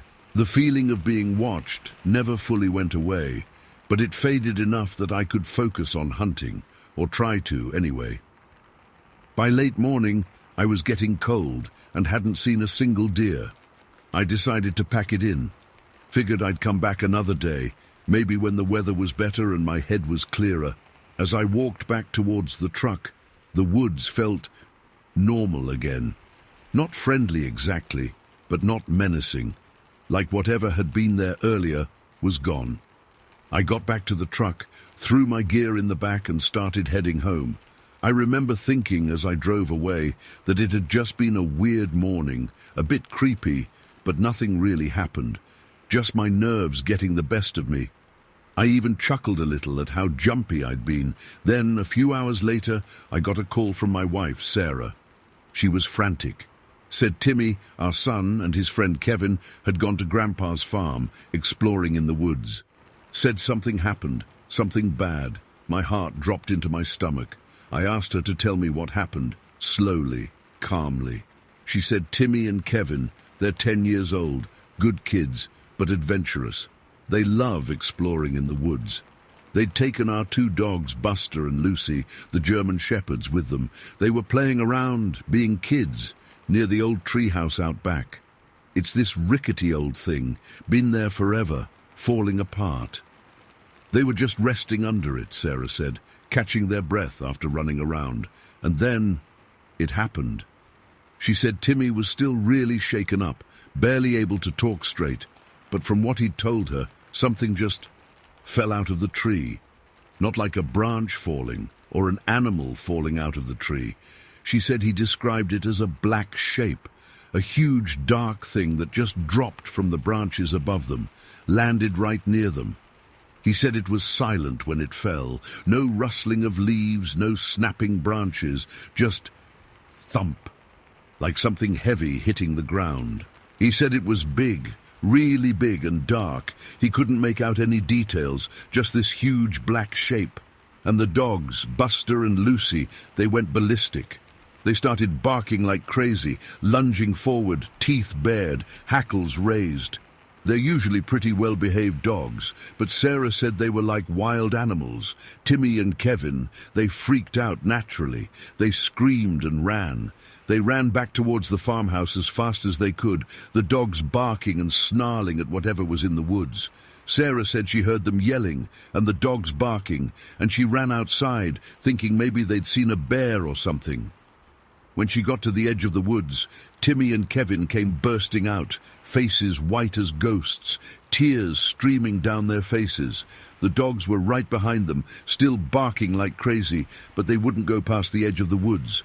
They stopped right at the tree line, still barking and growling into the trees, but they wouldn't come any further into the open. Sarah said she tried to calm Timmy and Kevin down, tried to get them to tell her what they'd seen. They were just babbling about a black thing, something falling from the tree, the dogs going crazy. She said she looked into the woods, but she couldn't see anything, just trees and shadows. But the dogs, they kept barking and growling, wouldn't stop. Eventually, they did quiet down, but they were still agitated, skittish. Sarah brought Timmy and Kevin inside, gave them some juice, tried to get more sense out of them. That's when she called me. I raced home, my mind spinning. A black thing falling from the tree? What the hell was that supposed to mean? Bear? But bears don't fall silently out of trees in black shapes. And our dogs are used to wildlife. They bark at squirrels, sure, but they've never reacted to anything like Sarah described. I got home, and Timmy and Kevin were still freaked out. They kept saying the same thing over and over. A black shape. Big and dark, falling silently, dogs going nuts. They said it didn't make a sound when it fell, except for the thump when it hit the ground. No rustling, no branches breaking, just thump. And the dogs. That's what got me the most. Sarah said they weren't the same, even after they calmed down. They were jumpy, nervous, kept looking back at the woods. Later that evening, they were still acting weird. They wouldn't go outside by themselves, even to pee. They stuck close to us, tails tucked, eyes wide. Buster, who is usually so playful, just laid down in a corner and wouldn't move. Lucy, who loves to eat, wouldn't touch her food. That night, I went back out to Grandpa's farm. I took a flashlight and walked into the woods, towards the old tree house. It was dark by then, proper dark. Not that pre-dawn twilight from earlier. The woods were different in the dark. Everything sounded louder. Shadows seemed to move. I walked to the treehouse, flashlight beam cutting through the darkness. The treehouse looked even more dilapidated in the dark, just a skeletal frame against the night sky. I shined the light around the base of the tree, looked for anything, any sign of what could have scared the kids and the dogs so badly. Nothing. No tracks in the leaves, no broken branches, no marks on the ground, nothing out of the ordinary. Just leaves, dirt, trees, shadows. I walked around in a circle, shining the light, listening. Silence. Just the crickets and the rustle of leaves in the night breeze. I stood there for a long time, under the old treehouse in the dark, trying to make sense of it. Kids' imaginations, maybe, but the dog's reaction... That didn't make sense. Dogs know things. They sense things we don't. And they were genuinely terrified. Then it hit me. That morning, in the woods. The feeling of being followed, the silence, the heavy presence, the urge to change direction, to get away. It was the same woods, the same day. Could it be connected? I stood there in the darkness, under that old treehouse, and a wave of cold dread washed over me. It wasn't just the cold of the night air. It was a deeper cold, a fear that went right to my bones. Whatever I felt that morning, whatever the kids and the dogs saw that afternoon, it was something real, something out there in those woods. I walked back to the truck, faster this time, didn't look back, got in, started the engine, and drove away. I haven't been back to Grandpa's farm since, not really. I still drive past it sometimes on the road, but I don't go in, not into the woods. Timmy and Kevin, they don't talk about it much anymore. They're kids, they move on. But sometimes late at night I'll hear Timmy having a bad dream, whimpering in his sleep. And I wonder what he saw that day, under that old treehouse. And I wonder what was following me that morning, silent and unseen in the fog. I don't have any answers. I don't know what it was. Giant, shadow, some kind of creature. I read about things sometimes online, stories people share. Cryptids, unexplained phenomena, things that don't make sense. And sometimes, when I read those stories, I think about that day in the woods, about the feeling of being followed and the black shape falling from the tree. And I get that cold feeling again, that deep, bone-chilling fear, because whatever it was there. And I don't think it's gone. I still feel it sometimes in the quiet, like it's still out there somewhere in the woods, watching, waiting, and I can't explain it. And that's the part that really gets to me, the not knowing, the feeling that something happened, something real, something terrifying, and I have no idea what it was, and I don't think I ever will. Story 13, Tatil. I guess I should preface this by saying I'm not someone who normally puts stuff like this online. I've mostly kept it to myself for, well, decades now. But seeing some of the stories here, and honestly, just needing to finally get it off my chest in a place where maybe, just maybe, someone gets it. Figured, why not? So here goes. It was September of '91. Hot. Like late summer Ohio hot. The kind that sticks to you even when you're standing still. I was supposed to be at Kent State, in class, suffering through some boring lecture about post-structuralism or some other garbage. Instead, I ditched out, telling myself I needed a mental health day. But really, I just wanted to be out in the woods. I was way more into history, real history, the kind you dig up with your own hands, than anything they were teaching in those classrooms. Specifically, I was into Native American artifacts, arrowheads, pottery shards, anything from before, everything got screwed up. I had this spot out in Redwood County, way out in the sticks. It was this little creek they called Serpent Run, winding through farmland and patches of woods. Supposedly, it was an old campsite or something. Heard rumors from some old-timers about finding stuff there, mostly broken tools and points. Nothing too amazing, but enough to keep me coming back. Plus, it was quiet. Dead quiet. Perfect for getting away from college life. So I drove out there in my old beat-up Ford Ranger, the kind with more rust than paint. Took back roads the whole way, windows down, trying to catch any breeze. Dust kicked up behind me, coating everything. I pulled off onto this little dirt track that led down towards the creek. It was a really secluded spot. You wouldn't just stumble on it. You had to know where you were going. When I got to the end of the track where I usually parked, I saw another vehicle. A pickup, older than mine, beat to hell, dark blue, almost black in the shade. Parked kind of crooked, like whoever put it there didn't care much about being neat. That already set off little alarm bells in my head. This spot was mine. Nobody ever came out here. I pulled in anyway, parking a little distance away from them, just to be safe. As I got out, I saw them, two guys, leaning against the tailgate of their truck. They weren't looking at me exactly, but I could feel them watching me. Like you're being looked at, even if you can't see the eyes on you. That kind of creepy feeling. They were rough-looking, not like farmers or anything. More like, like they'd spent a lot of time outdoors, but not in a good way. Dirty jeans, faded t-shirts, ball caps pulled low. One was bigger, heavier set with a kind of thick neck. The other was skinnier, wiry, twitchy.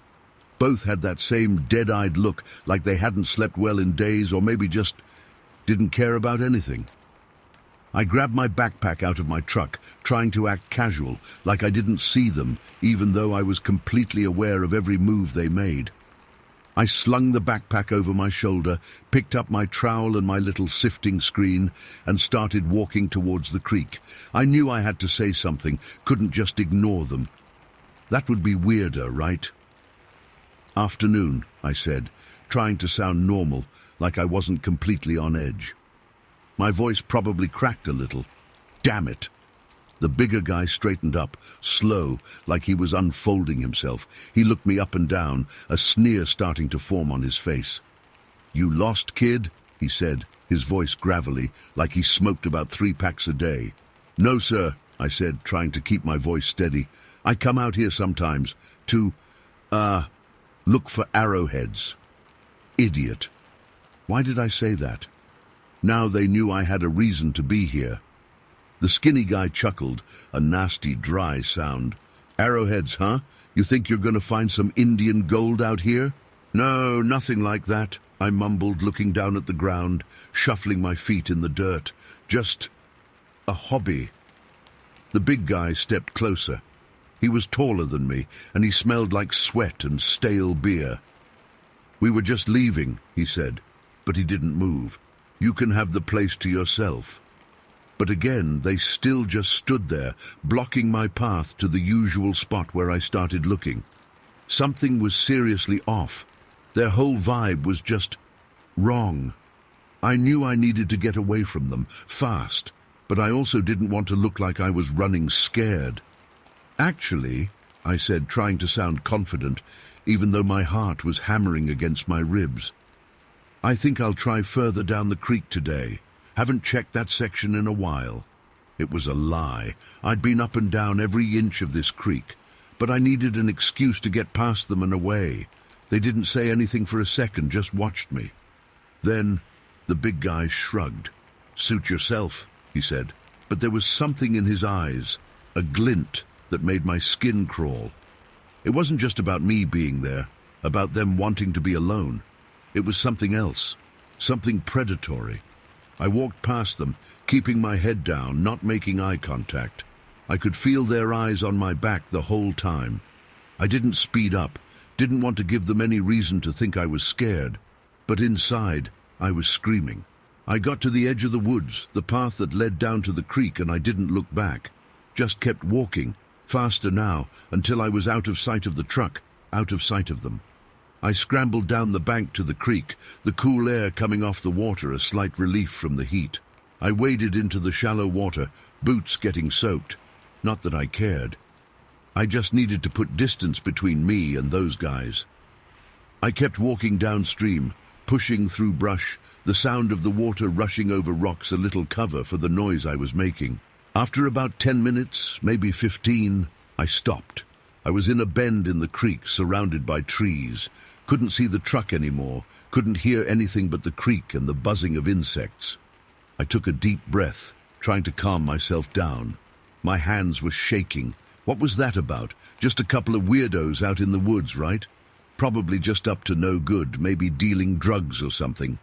That's why they were jumpy, didn't want anyone around. I told myself to relax. I was being paranoid. It was a beautiful day. I was in the woods. I was supposed to be enjoying myself. I started to actually look around, scanning the gravel banks of the creek for anything that looked like an artifact.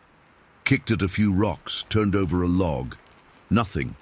I was starting to get into it, finally letting go of the weirdness with the guys, when I heard it. The sound of an engine and tires crunching on gravel. Getting closer.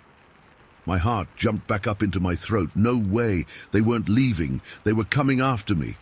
Panic flared. Why? What did they want? I looked around frantically. Nowhere to go. Steep banks on both sides of the creek. Thick woods beyond that. I was trapped in this little creek bed. The truck sounds got louder. I could hear it slowing down, stopping somewhere close, but I couldn't see through the trees. I froze, crouching low behind a big willow, listening. Listening for what? For them to get out, for them to start yelling, for... What? Then I heard voices, muffled, but definitely them. I strained to hear what they were saying, but couldn't make out any words, just the low rumble of their voices. They sounded closer now, like they were moving through the woods, towards the creek. That's when I knew. This wasn't random. They hadn't just happened to be here, and they weren't just going to leave me alone. They had followed me. They had wanted to be sure I went down this way. But why? Fear turned to something colder, something more primal. This was bad, really bad. I had to get out of there. I started to move, slowly, quietly, back the way I'd come, deeper into the bend in the creek. Maybe if I could get around the bend, put some distance between us, I could climb up the bank on the other side, get into the woods and lose them. I was moving as silently as I could, wading through the water, stepping on the rocks, trying not to splash. The voices were getting closer. I could hear branches snapping now, leaves rustling. They were in the woods, parallel to the creek, moving in on me. I reached a part of the bank that looked a little less steep, still almost vertical, but maybe, just maybe, I could scramble up it. It was covered in roots and vines, offering handholds. I started to climb, pulling myself up, boots slipping on the loose soil, grabbing at roots, scraping my hands. My breath was coming in ragged gasps. I was halfway up the bank, maybe more, when I heard a different sound. A heavy sound, a crashing sound, like something big moving through the underbrush, but not like a deer, too heavy, too loud. And then I saw it. I'd scrambled up just high enough to see over the top of the bank, and there it was, just sitting there, leaning back against a massive oak tree, no more than 30 feet away, on the other side of the creek. It was huge, unbelievably huge, taller than any man I'd ever seen, taller than a goddamn bear. It was hairy, covered in thick, shaggy brown fur, matted and tangled, mixed with leaves and bits of twigs, like it had just rolled around in the forest floor. It was sitting on its ass, legs sprawled out in front of it, leaning against the tree, head lolled to the side. Asleep? Or something else? Its chest rose and fell slowly, but heavy, deliberate. I could see its face, or what I thought was its face, hidden beneath that tangled mane of fur. A dark shape, shadowed but vaguely human-like, but twisted, wrong. And its eyes, even closed, I could sense them. Something ancient, something not human. My mind just stopped. Everything I thought I knew, everything I thought was real, just evaporated. I was staring at something that shouldn't exist, something from myth, from legend, from the darkest corners of my imagination. But it was real, solid, right there, 12 feet tall, easy, maybe more, just colossal. My brain tried to process it, tried to make sense of it, but there was nothing to latch onto, just pure, unadulterated shock. Nausea welled up in my stomach. Cold sweat broke out on my skin. My legs went weak. I felt like I was going to pass out. But I couldn't take my eyes off it. It was mesmerizing, horrifying, mesmerizingly horrifying. Then it moved, slowly, deliberately, its head lifted. Those eyes opened, and even from that distance, shadowed, almost hidden in the fur, I could see them, yellowish, glowering, and they locked onto me, or in my general direction. I was frozen, halfway up the bank, exposed, completely vulnerable. A low growl rumbled from its chest, deep, vibrating in the air, vibrating in my bones. It wasn't aggressive, not exactly. More a sound of waking, a sound of awareness. And then it stood up. It wasn't graceful. It wasn't quick.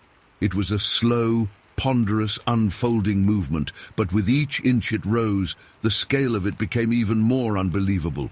It towered over the tree, over everything. The ground seemed to tremble under its weight. Panic finally broke through the shock. This wasn't just scary, this was lethal. I had to get out of here, now. I scrambled back down the bank, sliding on my ass, landing hard in the creek bed, splashing into the water. I didn't even think, didn't look back. I just ran downstream, back the way I'd come, splashing through the water, tripping over rocks, pushing through branches, ignoring the stinging scratches on my arms and face. I could hear it behind me, crashing through the woods, but it wasn't chasing me, not directly. It was moving towards where the truck sounds had come from, towards the voices, the men, the sound of their flight. I'll never forget it. Screaming, animals screaming, humans screaming, mixed with something deeper, more guttural, and the sounds of the woods being torn apart, branches snapping like twigs, trees shaking, the roar, not just a growl now, a full-throated, ear-splitting roar that echoed through the valley. I didn't stop running. I ran until I reached the dirt track, ran past my truck, ran onto the gravel road, and just kept running. I didn't even think about the truck, about my backpack, about anything. Just ran and ran and ran until my lungs were burning and my legs were screaming and I couldn't run anymore. I must have walked for miles. I don't even remember how I got back to my car eventually. Maybe someone picked me up, I don't know. Everything after that is just blurry. I never went back to Serpent Run, never told anyone what I saw, not really. Who would believe me? Bigfoot, Sasquatch, sounded crazy even to me. But I saw it. I know what I saw, and the sound of those screams still haunt me. I can still hear them sometimes, in the quiet, in the dark, and I still wonder, what happened to those guys? Did they get away, or... I don't know, I really don't, and honestly, I don't think I ever want to know. Story 14. Okay, so Christmas Eve was different. I mean, you always hope for different in a good way, right? But this wasn't good different. This was... I still can't shake it off. We'd decided to spend Christmas up in Timber Ridge. My wife Clara, she loves that kind of stuff. The snow, the quiet, the whole cabin in the woods vibe. Me, I go along with it. It's nice for a bit. We went with a few friends. You know, the usual holiday escape plan, get away from everything. We rented this cabin way out, back of beyond, basically. You needed a proper four-wheel drive to even get to the damn place. The cabin itself was cool, though, in a rugged sort of way. Built on stilts because of the snow, apparently, which gave it this weird kind of floating feel, like you were in a treehouse for grown-ups. Massive windows all around, looking out over just... white. Miles and miles of snow-covered trees. It was beautiful, I'll give it that. Beautiful and totally isolating. Christmas Eve went as expected. Lots of food, too much wine, the usual forced cheerfulness of Christmas carols when everyone's secretly thinking about when they can open presents. By the time we actually got around to bed, it was late, properly late, and I was just wired. Too much coffee, probably, mixed with the red wine and the general holiday stress. Clara crashed out the second her head hit the pillow, snoring softly like she always does. Little happy snores. I lay there staring at the ceiling, trying to switch my brain off. After ages of tossing and turning, I gave up on sleep. Got out of bed without waking Clara, figured I'd go sit somewhere else, read a book or something, just anything but lie there staring at the dark. I wandered out into the main room. Everyone else was properly out cold, spread out on sofas and air mattresses like logs. The only light was the moonlight spilling through the big windows, making everything look silver and unreal. I spotted this little room off to the side near the veranda. Looked like a sort of study, or just a quiet corner. Empty. Perfect. Figured I'd go in there and try to read. Maybe the quiet would help me drift off. I went in and closed the door softly behind me. Just a small room. Simple. Desk, chair, window looking out onto the veranda. No curtains, just bare glass and the night outside. I settled into the chair, brought a book from my bag, but my mind was still racing. Couldn't focus on words. That's when I first felt it. A kind of vibration. Not loud, more like a tremor. like when a big truck goes past your house, that low rumble you feel through the floorboards. Except we were miles from any road. I frowned, listened harder. It was subtle, barely there, running through the cabin structure. Probably just the snow settling, I told myself. These old cabins creak and groan, especially in the cold. Yeah, snow settling. That's all it was. I tried to ignore it, tried to get back to the book, but the feeling was unnerving. Then came the noise. It started softly, almost a tapping, from outside, from the veranda, right outside the window of this room. Tap, tap, tap. Rhythmic, not random, like someone or something was knocking. My heart started to beat a bit faster. Knocking? At this time? Who the hell would be knocking at this hour, miles from anywhere, in the middle of nowhere? I told myself it was probably just a branch hitting the veranda in the wind. Yeah, wind. Makes sense. But there wasn't any wind. Outside was still, deathly still. And the tapping wasn't branches, it was too regular, too deliberate. Tap, tap, tap. Closer now, louder. It was definitely coming from right outside, on the wooden planks of the veranda. Slowly, I got up from the chair, my throat suddenly dry. I felt this prickly feeling at the back of my neck, like when you know you're being watched, even if you can't see anyone. Cautiously, really slowly, I moved towards the window. My breath felt tight in my chest. I edged closer until I was right next to the glass, and then I leaned forward just a tiny bit and peeked out. Moonlight. The veranda was bathed in it. Everything outside was silver, stark, unreal. And there, standing on the veranda, not more than a few feet from the window, was something that made my blood run cold. At first, my brain couldn't quite process what I was seeing. It was just big, a massive shape hulking in the moonlight, tall, much taller than a person, and broad, thick-set. I blinked, rubbed my eyes, thinking I must be still half asleep, dreaming maybe. But it was still there. It looked humanoid in a way. Standing upright, 2 legs, 2 arms. But all wrong. Too big, for starters. And it was covered in hair. Long, thick hair. Not fur exactly, more like coarse, matted hair, all over its body. And the color, orange. A deep, almost rusty orange, shining faintly in the moonlight, like old copper or firelight trapped in hair. Fear clamped down on me, icy and suffocating. I froze, rooted to the spot, staring. This wasn't a person. No way this was a person. It was too big, too hairy, too wrong. My mind raced, trying to find some rational explanation, anything. Bear? Could it be a bear standing on its hind legs? But bears don't stand like that, not naturally, and they don't have that kind of build, that kind of shape, and bears aren't orange. As I stared, paralyzed, it started to move. Slowly, it turned its head, and that's when I saw its face. Humanoid. Definitely humanoid. But twisted. Longer snout than a human, maybe, broader face, and the eyes. Jesus, the eyes. They were dark, black as pitch, and deep, incredibly deep, like looking into a bottomless well of sadness. They seemed to penetrate, looking right through me, even though I knew it couldn't possibly see me in the dark room. They weren't angry eyes or threatening eyes. They were just sad, profoundly sad. A sadness that went beyond anything I'd ever seen in a human or animal.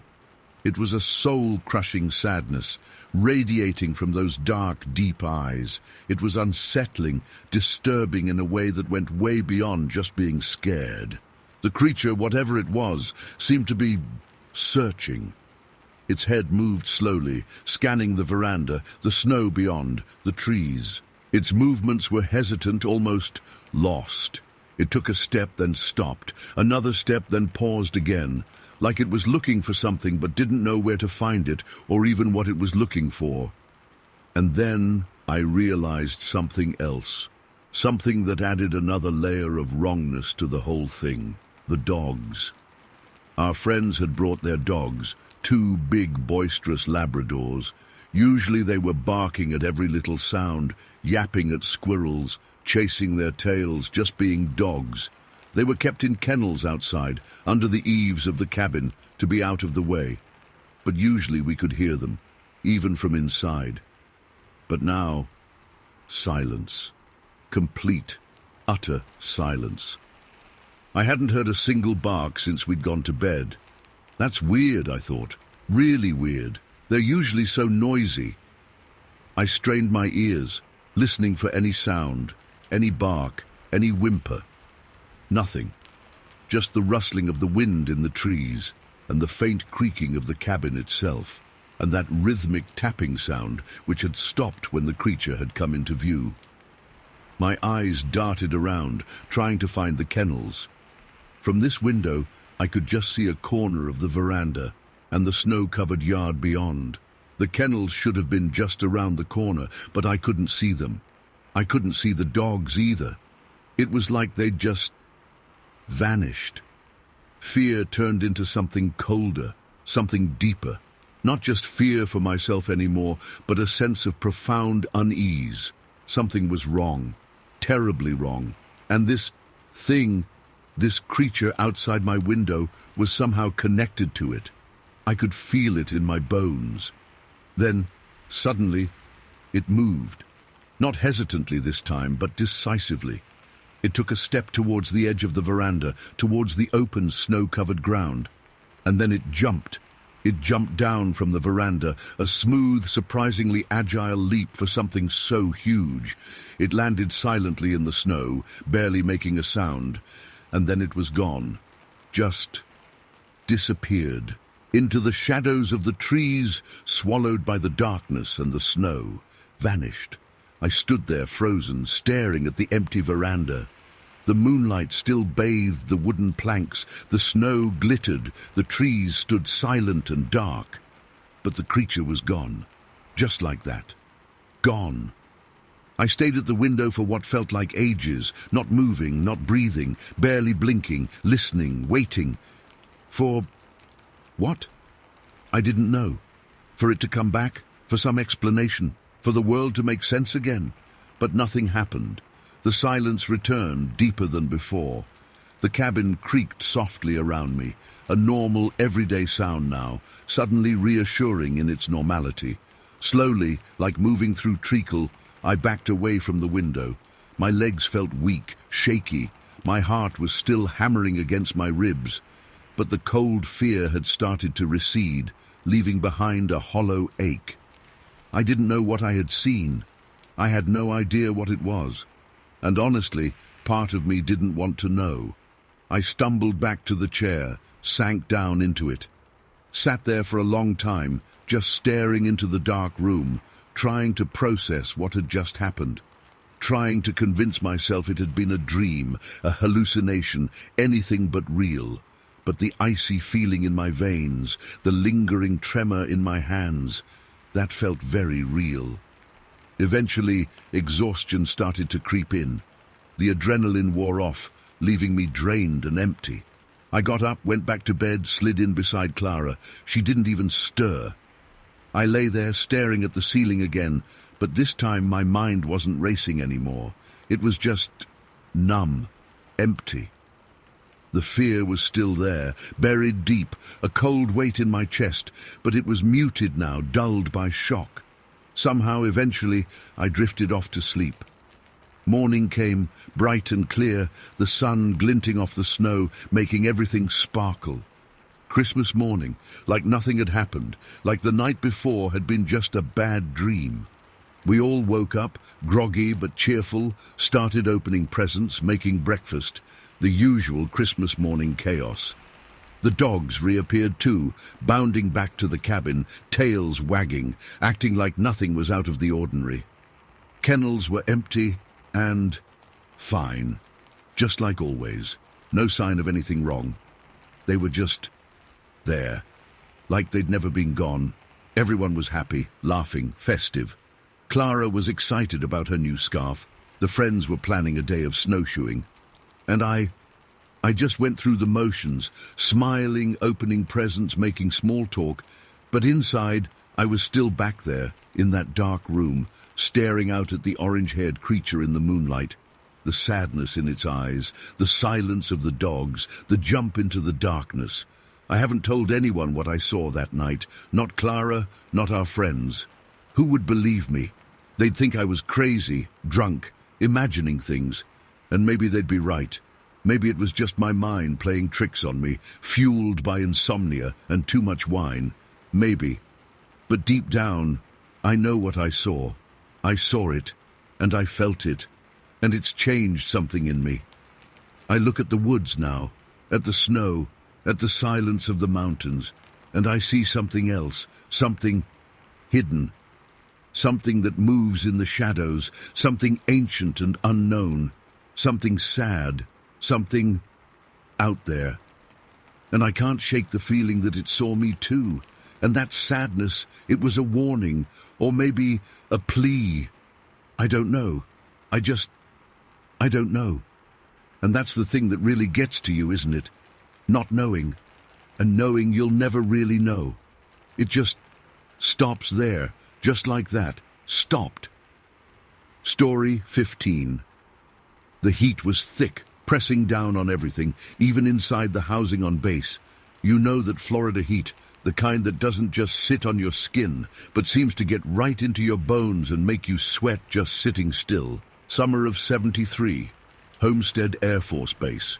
We were waiting for my husband's orders to finally come through, transfer to Germany. Seemed like forever we were in limbo. The air was heavy, not just with humidity, but with waiting. Every day felt the same, sweltering, slow, and charged with this underlying tension of, when are we finally leaving? Mom was visiting, trying to keep me company, I guess. We were flipping channels, trying to find something, anything, on that rabbit-ear TV that wasn't static or some game show from 5 years ago. It was late afternoon, sun still blazing outside, casting these long shadows even indoors. Then the local news came on. Usual stuff. Local politics, some roadwork announcement, and then this. It started with the anchor's voice getting all serious, the way they do when it's important news. Staticky footage flickered onto the screen, and right away, even through the bad picture, you could tell something was wrong. Really wrong. It was daytime, looked like a field of some kind, and there was this form in the middle of it, grainy and shaky, but it was unmistakably a horse, lying on its side. The reporter started talking about a farm, south of the base, out towards the Everglades. Isolated place, he kept saying. Then the camera got closer, and I swear, Mum gasped beside me. I felt this jolt go through me too. It wasn't just a dead horse, it was violated. The camera lingered too long, really, on what had happened. The horse's body was there, whole, as far as I could tell. No blood you could really see on its coat from that distance, but it was clearly not right. Then the camera panned up slowly, agonizingly slowly, and they showed it. The head. Or where the head should have been. It was just gone. Clean. Like someone took a knife, a laser, I don't know, and just sliced it off. No jagged edges, no tearing, just gone. The reporter's voice droned on, talking about the farmer finding it that morning, just like that. He mentioned the local sheriff's department was investigating.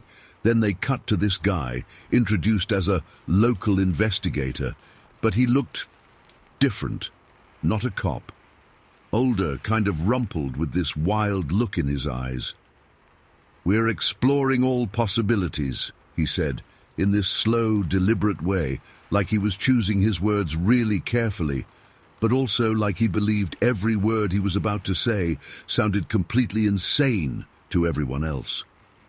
"Initial assessments suggest this may not be a conventional animal attack."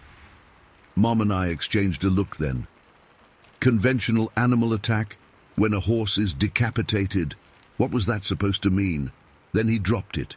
He said, and I'll never forget this, clear as day. "There is a possibility, however remote, that this could be." The work of a large, unidentified hominid. Perhaps a Bigfoot. Bigfoot. Right there on the local news. My mom actually chuckled, a nervous, disbelieving sound. I just stared at the screen, feeling this weird mix of disbelief and something else. A prickle of unease. Bigfoot? In Florida? Decapitating horses? It sounded like something out of a really bad horror movie, not the evening news. They showed more footage then, closer shots of the horse's body. I remember Mom turning her head away at one point, but I kept watching, glued to the screen. They zoomed in on the neck, or what was left of it. It was as clean as if someone had used a butcher knife. There wasn't blood everywhere like you'd expect. Just clean. The reporter said there were no tracks of any vehicles, no signs of people being around except... And then they showed it.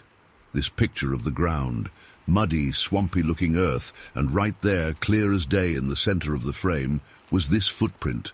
But not a human footprint, way too big. Massive, in fact. Deeply impressed in the mud, like whatever made it was heavy. Really heavy. The reporter said the cryptozoologist, that's what he called him, that investigator guy, said it was consistent with a large primate, possibly the Sasquatch. He said something about the theory being this Bigfoot might be in distress or grieving for some reason, and this was some kind of deranged act of violence born out of pain. Grieving Bigfoot decapitating horses in Florida. The whole thing was so outlandish, so bizarre, it was hard to even process. Mum switched the channel right after that, muttered something about idiots and sensationalism, and tried to find a sitcom rerun to watch instead. But it stuck with me. It really, really stuck with me. For the rest of the day, it was like that news report was playing on repeat in my head. I kept seeing that grainy image of the horse, that clean cut, that enormous footprint. Bigfoot, in the Everglades, practically in our backyard. The base suddenly felt different. We were used to the sounds of jets taking off and landing, the hum of the generators, the distant shouts of drill sergeants. But now, there was this undercurrent of something else. Every rustle of leaves, every snap of a branch, every dog barking in the distance made me jump a little. I started looking at the trees differently, the thick patches of palmetto scrub that bordered the housing areas. Out past the fences, just beyond the edge of the manicured lawns of the base, it was all swamp and woods. Everglades country. Could something like that really be out there? So close? That afternoon was suffocating. The sky outside started to darken, the way it does before a summer storm. They'd been talking about a tropical depression building out in the Gulf for days, and it felt like it was finally coming. The air got even heavier, if that was possible. The wind picked up a little, making the palm trees outside my window sway and rustle. Those shadows started to lengthen again, deeper and darker this time. I tried to distract myself. I helped Mom in the kitchen, tried to read a book, even attempted to write a letter to my husband, even though he was stationed stateside at the time, waiting for his orders. But my mind kept drifting back to the news report. Bigfoot, decapitated horse, swamp. Later that evening, the storm started to roll in. Not gradually. It was like someone flipped a switch. 1 minute, just that heavy, still air, and the next, the sky opened up. Rain came down in sheets, hammering on the roof, the windows, everything. The wind howled, rattling the window panes in their frames. The power flickered a couple of times. Mom and I were in the living room, huddled on the couch, listening to the storm rage outside. The TV was still on, but we couldn't really hear it over the wind and rain. I kept glancing at the windows, at the blackness outside. The base streetlights cast these weak, wavering pools of light on the wet pavement, and beyond that, just darkness. The trees swaying wildly, the rain lashing down, and just blackness.